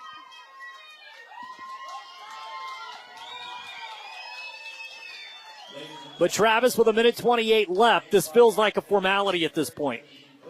Yeah, I think you and I and Emery can punch our tickets down to Cedar City next week.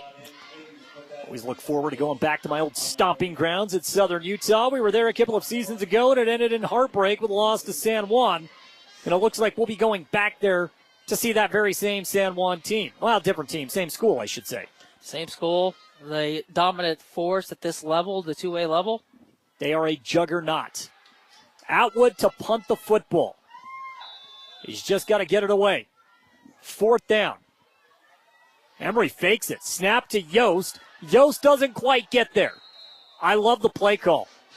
Don't give risk of a block. It works the same as a It punt does. anyways. That's a smart play.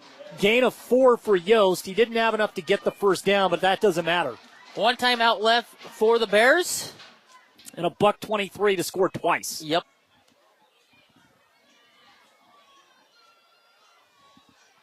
Everything's going to be towards the sidelines.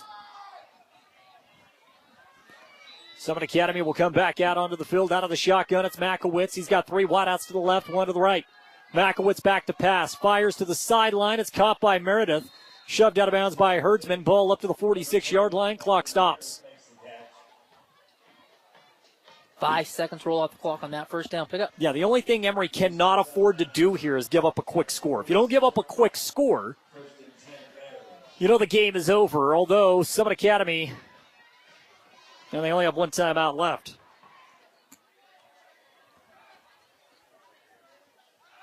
Makowitz to throw, works the sideline again. He finds Edmonds, who sneaks out of bounds at the 50. That's fine. That doesn't hurt you.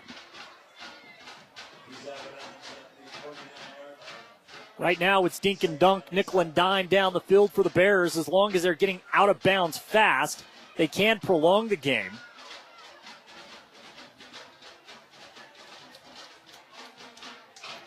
Five wideouts. Empty backfield for Makowitz. Takes the snap. Fires to the sideline. Caught yet again, this time by Larson. He gets out of bounds.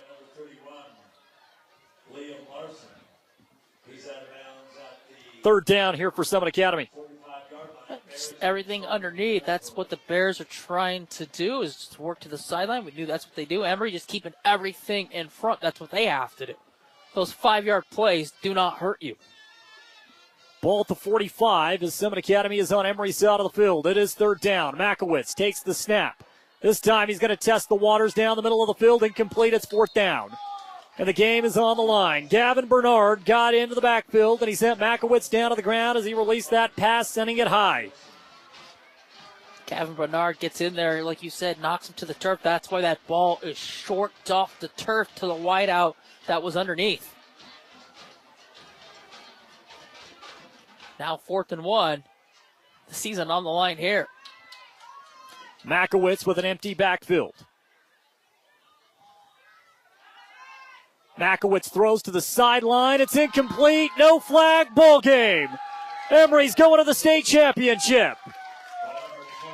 It's the play that they've ran all night to try to pick up the first down. It's up the seam towards their own sideline. Pass right on target. Hit. Ball incomplete. Emery is going to win the football game. They have the ball at the 45-yard line, and all they have to do is take the quarterback's favorite play twice, and the Spartans will advance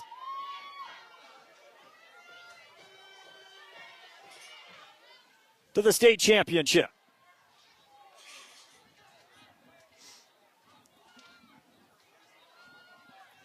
Outstanding ball game. Emery held to just 3 points here in the second half, but it did not matter. Hand off to Yost. He goes up the middle. No gain.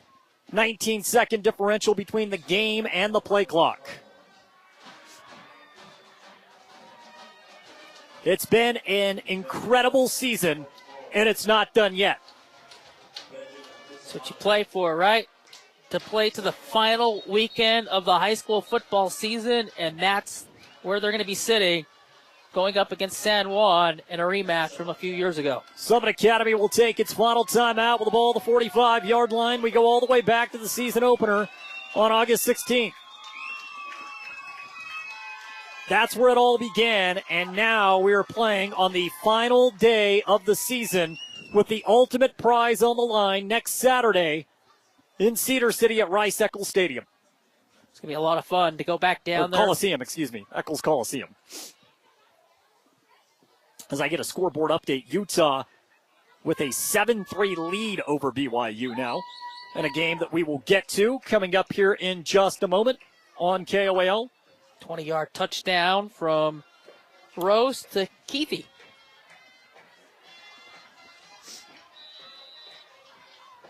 All the Spartans have to do is kneel on it here on 2nd down and 10. Gilbert is up underneath center. He takes the snap. He takes the knee, and that is the ball game. Emery is on the way to the state championship.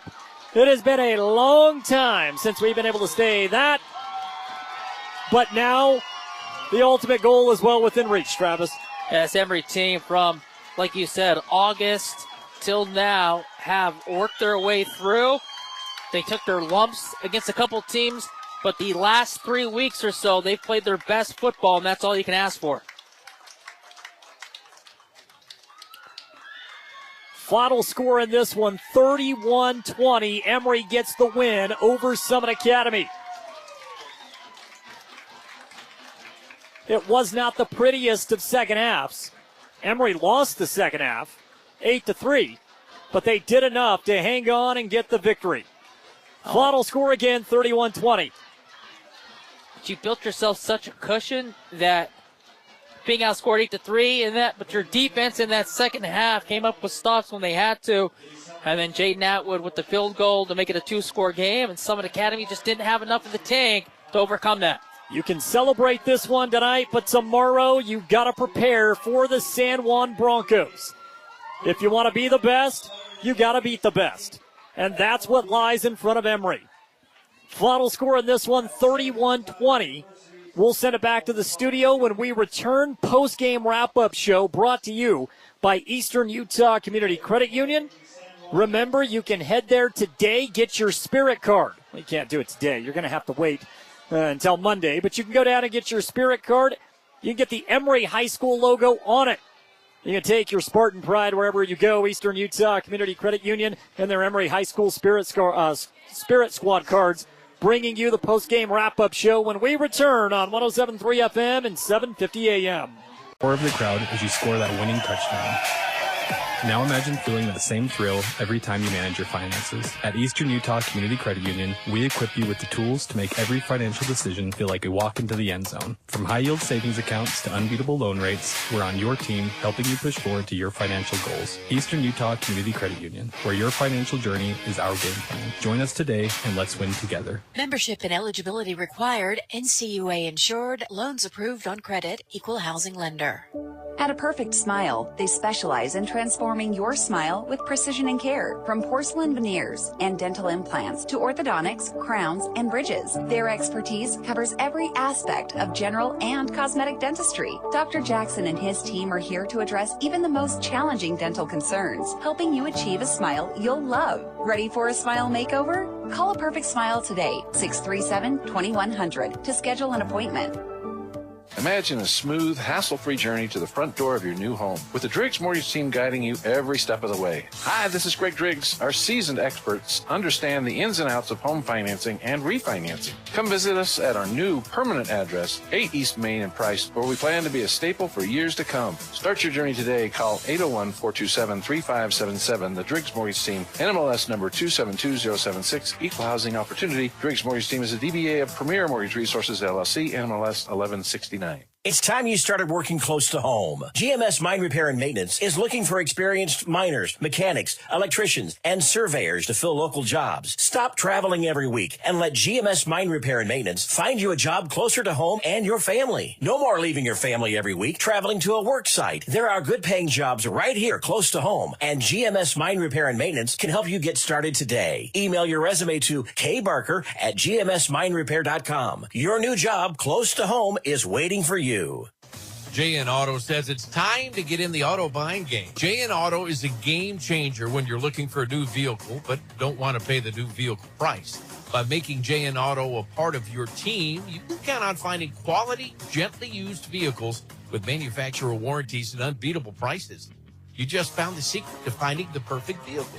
It's JN Auto. Check out their huge inventory at jnautosales.com. JN Auto in Huntington and Price. Food that is quick and so good.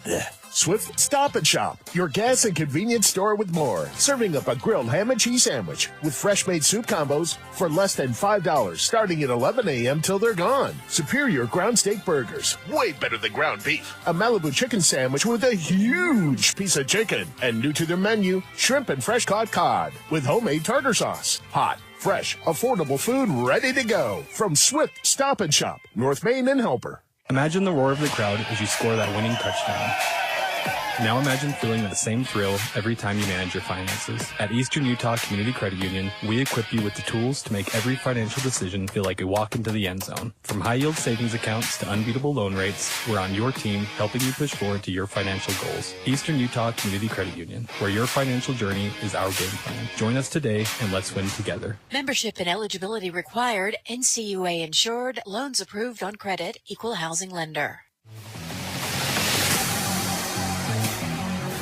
Emery Spartan football is powered by Castle Country Radio on KOAL 107.3 FM and 750 AM. Now let's go live to the Sutherland's broadcast booth with Jordan Buscarini and Travis Anderson for tonight's postgame show.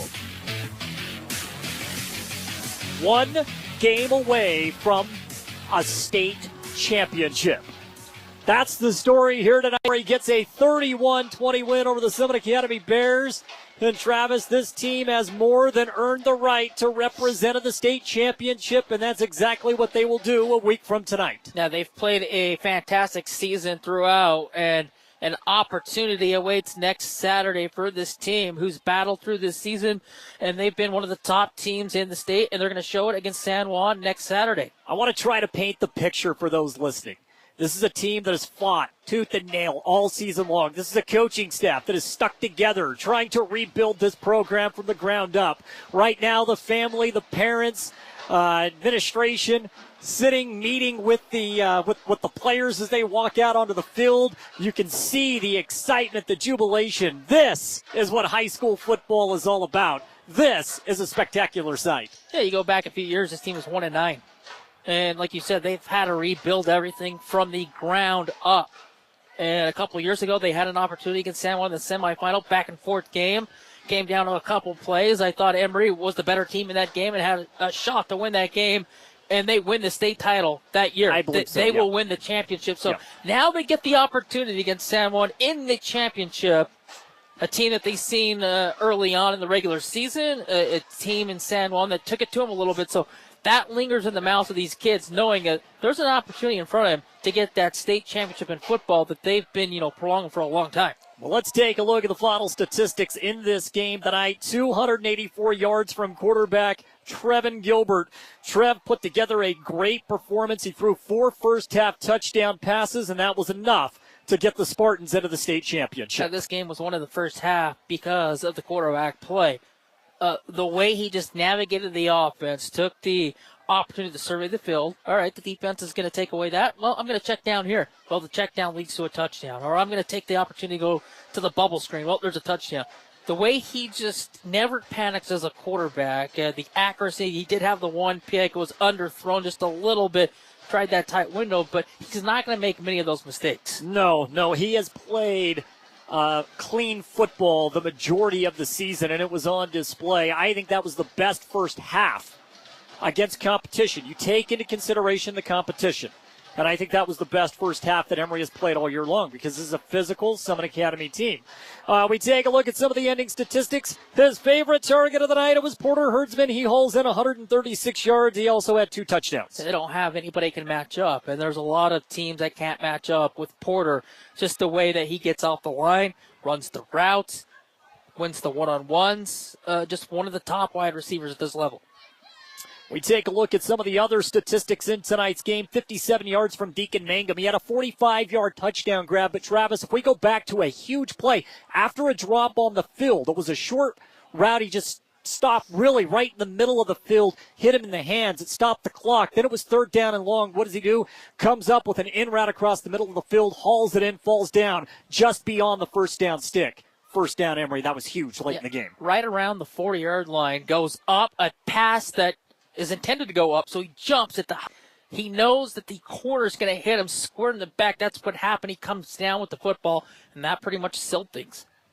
We take a look at what Emery managed to do on the ground. There's not much there in this game. No, they really didn't need it until the second half when they implemented the rushing attack a little bit more. 8 carries, 42 yards for Jackson Johnson. Again, it's not going to be standout. It's not going to be eye-popping. JJ's had some performances this season where he has just been outstanding. Really had a hard time getting it going on the ground, but as you alluded to, didn't need to in that first half because everything was so effective through the air. And also, when you look at Trevin Gilbert, his jersey would have been clean if this was a grass field. He didn't spend any time on the ground. I mean, he was straight up all game. No, when they had to go to the run game in the second half, which we knew was going to happen, is to just chew up time. But that first half, they were throwing the ball through the air and scoring so quick, there was no opportunity to establish the run, which they didn't need. Now, next week, you're going to have to establish the run against that team. But for tonight, you really didn't have to pound the football through the edges. Also for Emery, Ty Yost, while on the ground he had 9 carries for only 20 yards. A lot of that was coming when Summit Academy was pinching into the middle of the field. They were bringing the backers up. They were playing for the run. It was more for time control, ball control, than it was for the likes of, let's say, big-type plays. But what he did manage to do was find effectiveness outside the numbers in the passing game. He had 2 grabs for 52 yards, including a 14-yard touchdown. Yeah, he's at everything out of the backfield. You can line up as a wide receiver, just uses the speed. And for Ty Yost, he's just a lightning bolt ready to burst. And the way, you go back to that Carbon game, how he played in that game, and then towards the end of the season, every time he touches the ball, I expect him to score. As we continue to take a look at the post-game statistics tonight, Emery getting the 31-20 win over Summit Academy. Now, we will catch up with Coach John Famalo here in just a moment.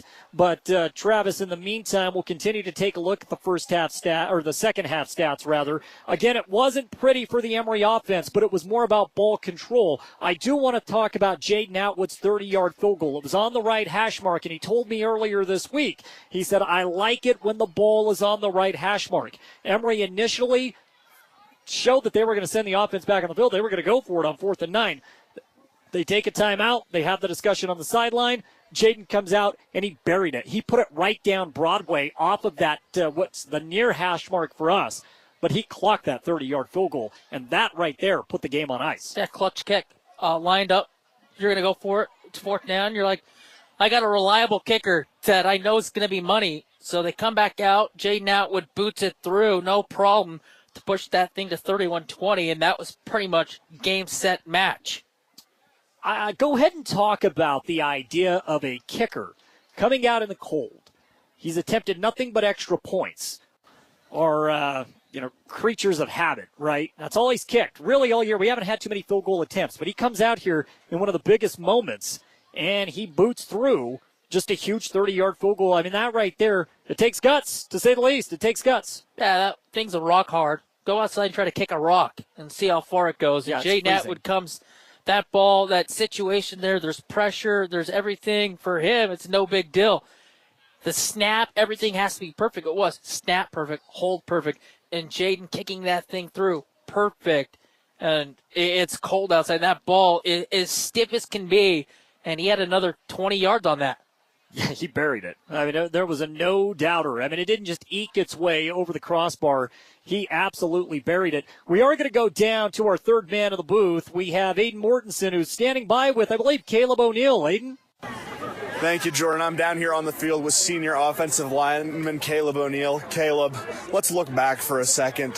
You were there for some heartbreaking defeats in the playoffs. Last year to San Juan, or Summit Academy, year before to San Juan. What does it mean to you now to finally be in the state championship game?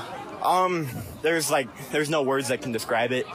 All the hard work that just this team has been put in, and the adversity that we've been through, it just feels like a dream come true, but we're not done yet. We're not done. Well, now let's speak on some of the adversity you've had to overcome. Let's look at this season in particular. What are some of the struggles that the team has had before finally being able to get this close to reaching that summit?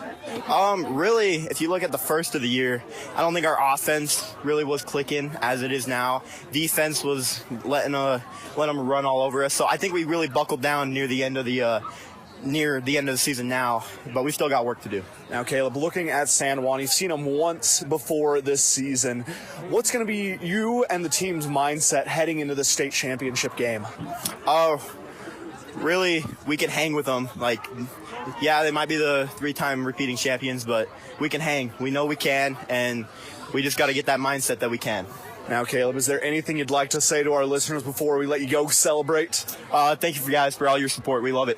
Hey, thank you so much, Caleb. Back to you in the booth, Jordan. You again, Aiden Mortensen on the sideline with Caleb O'Neill, who had a couple of big plays, specifically on the defensive side of the ball. As we come back up into the broadcast booth, we're being joined now by head coach John Flamalo. And, Coach, it's great to get you up here. It's great to have this one over in the books. 31-20, get a win, go to the state championship. Yeah, happy about it. Like I say, we've been waiting for this day, it seemed like, for a long time. And so to be able to see it come to fruition and 31-20, just happy for our team and our coaches and you. I mean, you've been on this journey with us since I've been a head coach too. And so we went through a lot of lean years, and it's nice to be able to see us come on top at one time.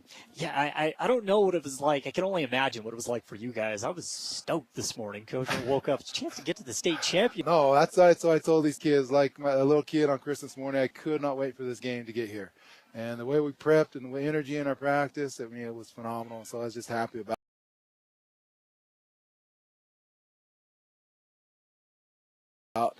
seeing us perform. Second half probably wasn't our best second half, but first half we did enough to be able to create a lead. And just proud of my kids and the way they played. Let's start by talking about the first half, because 2 quarters of football, it wasn't until the final drive of that first half, and I know things get a little wonky when you're trying to go tempo, right? You got the 2-minute offense, but Trevin did not have a single incomplete pass up until that final drive of the first half. Yeah, he had a phenomenal first half. Like you say, he was not feeling weak, and so to see him perform at a high level, that first half was what we needed, and to not be able to play as well the second half, that made up the great first half he had. I mean, we just seemed like we picked up where we've been playing the last 3 weeks, and so he's been great all year. While the offense was spectacular, it's the second straight week where the defense sets the tempo almost immediately. Yeah, it was nice to be able to see us. That was the difference, I think, the first half. We get the turnover, we score, we jump up on them, and then they score, but that turnover was huge because we put points on the board. So they're a physical team. They're a big physical team, and they do a good job. And we had a rough time there at times stopping the run, but I felt like we held our own and figured some things out a little bit better the second half. You talked to me about just how physical this team can be. If they establish the run, they're very difficult to stop. And there were times, I mean, defense didn't really get a lot of breaks because the offense was scoring so fast, right? Yeah, no. So you hate to say, hey, slow it down, guys. We don't want to score, but that does change the game a little bit. Yeah, it does. And that was the thing we talked about at half. Is like, Coach said, well, I'm sorry I'm scoring so fast, but it's like you got to take them when you can get them because you never know. We're lucky we did get enough the first half to be able to cushion us, because the second half we didn't play as well. But defensively, I felt like we stepped up the second half and played a lot better. I got to ask you, from a coach's perspective, when you get into the second half, you got a quarterback that's not He's under the weather a little bit, right? Mm-hmm. Yep. You have a 2-score lead. You get the ball to start. I know it didn't start so well, but Right. when you're up 2 scores in the second half, do you say, hey, let's take some air out of the ball. Let's try, or do you, I hate the term, let's not play to lose, right? Right. But how do you approach that? No, I think we played it right. I mean, unfortunately, he threw an errant ball across the middle, and they did a great job intercepting it. I mean, we got to stop with the 4th down, luckily, but it's just one of those. I mean, when you played as well as you did that first half, it was hard to not, loosen the reins and say, hey, let's keep going. And so, unfortunately, I mean, it turned into a turnover. Didn't hurt us a ton because we got the big 4th down stop and had a little bit of a drive, created some space, and really the only defensive letdown was the big long pass, and the kid made an incredible catch, and Porter was in great position. But other than that, I felt really good about defensively what we did second half. I want to get your thoughts on sending Jaden out for a 30-yard field goal, because it was almost this is so hilarious to me, because a week after he breaks the record, I had a chance to sit down with him, and I said, well, walk me through the ideal situation for you. With the game on the line, you want to be out there on the field? He said, absolutely. I said, okay, where's the perfect placement? He says, I want it on the right hash mark. That's where I want it. And here we are, up 8 points. You got the ball on the right hash mark. You called timeout. Was the idea to kick the field goal from the very beginning, or did you have to think about it? No, I honestly had to think about it. We did a fair amount of job. I mean, we ended up dropping the one right there. It would have made it 1st and goal, but it was just one of those. Now that I wasn't confident in the offense, it's like, hey, 3 points, it makes it a 2-possession game. It's a whole different game. Yeah. And so, I mean, worst case, you lose 10 yards from the 10 back to the 20. But at the end of the day, I was confident in Jaden. I mean, it's something we practice.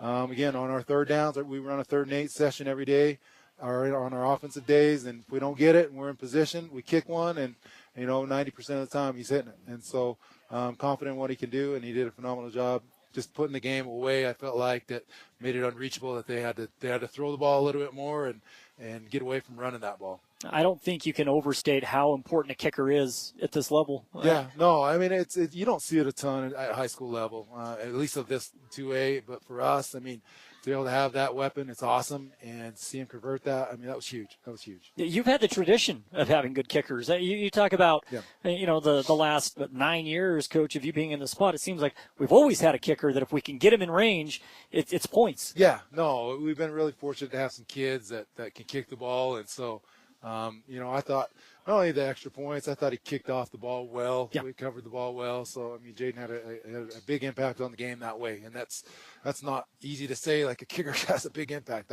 There was a lot of plays. He had a big impact on putting a placement and that extra point, or that 3 points. I honestly forgot Jaden punted. It's been a month since we've had to punt the football, Coach. we talked about that. It's been a while since we punted, so I was glad we could see us a punt. I was hoping we got that fake punt to kind of put it away, but just came up a little bit short. So I don't know. It was. I didn't feel like it hurt anything being up 2 scores and make them throw. So I actually love the fake punt call because I was scared to death about a block. Yeah. No, that's it. You hate that. You just so.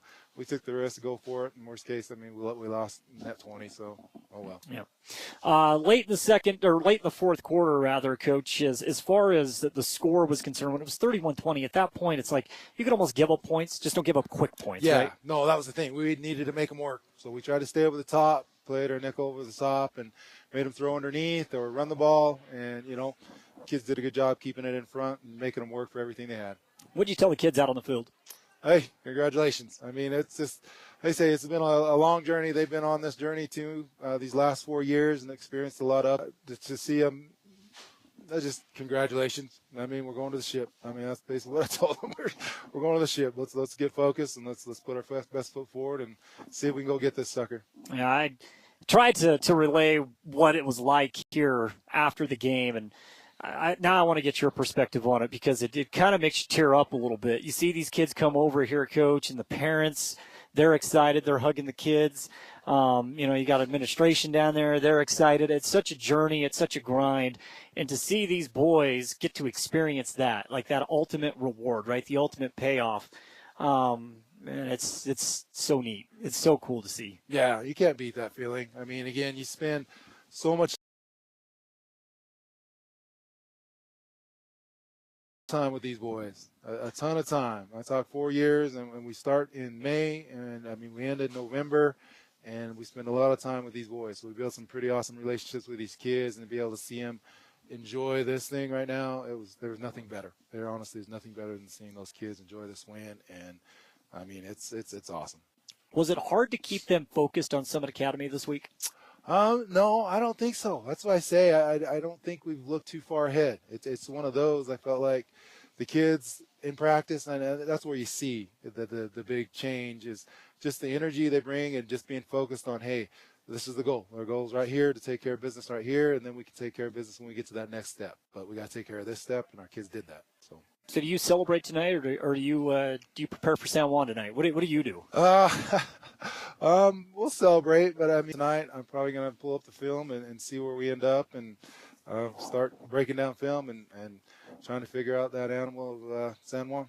I think it's kind of cool to think about. Regardless, we know this is the last week of practice, right? We've never been in this spot. No, that's it. That's what I told the kids, man. I've had so much freaking fun these last 2 weeks with these kids that I did not want this next week to not happen. Mm-hmm. And so to see these kids give me that one more week with them to enjoy this and practice their last practice that nobody else is practicing. There's only a few teams practicing, and to be able to be those last few standing, that's awesome.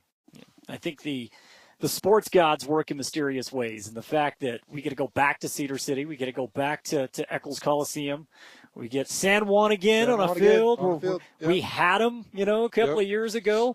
They were worried, and we're really 2 plays away from winning that game. Get another crack at it. I don't think you could write it any better than that. No, it's honestly, it's kind of written up. The script's written about like it is, like that. And so, now we got to complete it and hopefully have a happy ending, and we can always enjoy it and remember this for the rest of our lives. Yeah. Well, it's been a fun journey up to this point, Coach. I really do appreciate you coming up.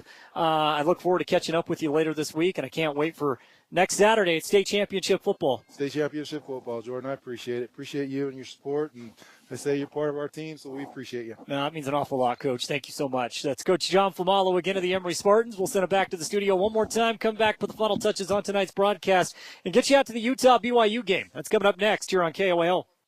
Roar of the crowd as you score that winning touchdown. Now imagine feeling that same thrill every time you manage your finances. At Eastern Utah Community Credit Union, we equip you with the tools to make every financial decision feel like a walk into the end zone. From high-yield savings accounts to unbeatable loan rates, we're on your team helping you push forward to your financial goals. Eastern Utah Community Credit Union, where your financial journey is our game plan. Join us today and let's win together. Membership and eligibility required. NCUA insured. Loans approved on credit. Equal housing lender. At A Perfect Smile, they specialize in transforming your smile with precision and care. From porcelain veneers and dental implants to orthodontics, crowns, and bridges, their expertise covers every aspect of general and cosmetic dentistry. Dr. Jackson and his team are here to address even the most challenging dental concerns, helping you achieve a smile you'll love. Ready for a smile makeover? Call A Perfect Smile today, 637-2100, to schedule an appointment. Imagine a smooth, hassle-free journey to the front door of your new home with the Driggs Mortgage Team guiding you every step of the way. Hi, this is Greg Driggs. Our seasoned experts understand the ins and outs of home financing and refinancing. Come visit us at our new permanent address, 8 East Main in Price, where we plan to be a staple for years to come. Start your journey today. Call 801-427-3577. The Driggs Mortgage Team, NMLS number 272076, Equal Housing Opportunity. Driggs Mortgage Team is a DBA of Premier Mortgage Resources, LLC, NMLS 1169. It's time you started working close to home. GMS Mine Repair and Maintenance is looking for experienced miners, mechanics, electricians, and surveyors to fill local jobs. Stop traveling every week and let GMS Mine Repair and Maintenance find you a job closer to home and your family. No more leaving your family every week traveling to a work site. There are good paying jobs right here close to home, and GMS Mine Repair and Maintenance can help you get started today. Email your resume to kbarker@gmsminerepair.com. Your new job close to home is waiting for you. JN Auto says it's time to get in the auto buying game. JN Auto is a game changer when you're looking for a new vehicle, but don't want to pay the new vehicle price.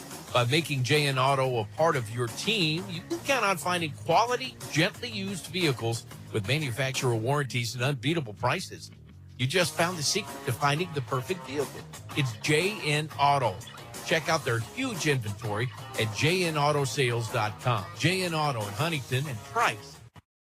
daughter both play sports.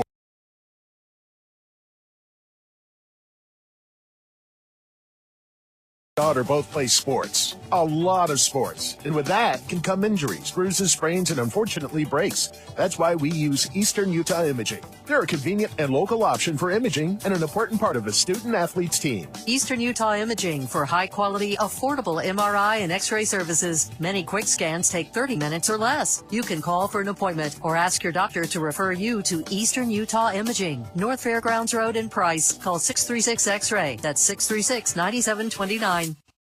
The Spartans play here. Porter Herdsman, number 23. Braxton Butler, number 33. Quade Overson, number 6. On 107.3 FM and 750 AM KOAL. Weird touches on tonight's broadcast. It's not the end of the season. Next week will be not the end of the season. On the road, we're going to Cedar City, Travis, for the 2A state championship. Get set, get excited, mark it on the calendars. It's Emery and San Juan a week from tonight. Yeah, we get another state championship, right? We got to call the Emery Lady Spartans basketball. That's right. So now we get football, and it's going to be a lot of fun. A tough team in San Juan, the dominant team, and you're hoping at some point someone knocks that team off. So why not Emery next Saturday? That's right. Why not? Yeah, we are spoiled to be calling Emery High School athletics. Truly one of the great joys that I've ever got to experience professionally, being here calling these games week in, week out, and I cannot wait to call a state championship game next week as Emery will take on San Juan. We'll have plenty of build-up to it throughout the week on KOAL's Drive Time Sports. Final score in this one tonight, Emery 31, Summit Academy 20. This one is in the books. One more for the ultimate prize. That'll be next Saturday, and we'll talk more about it throughout the week. For Travis Anderson, I'm Jordan Buscarini. Coming up next, it's Utah Ute football. We'll take you into a game that's already been underway. Utah leads BYU 14-10 with 2 minutes to play in the first half, and Utah is moving the football. That's coming up next here on 106 and 750 AM. The Spartans play here. Jaden Abrams, number 3. Caleb O'Neill, number 58. Deacon Mangum, number 12. On 107.3 FM and 750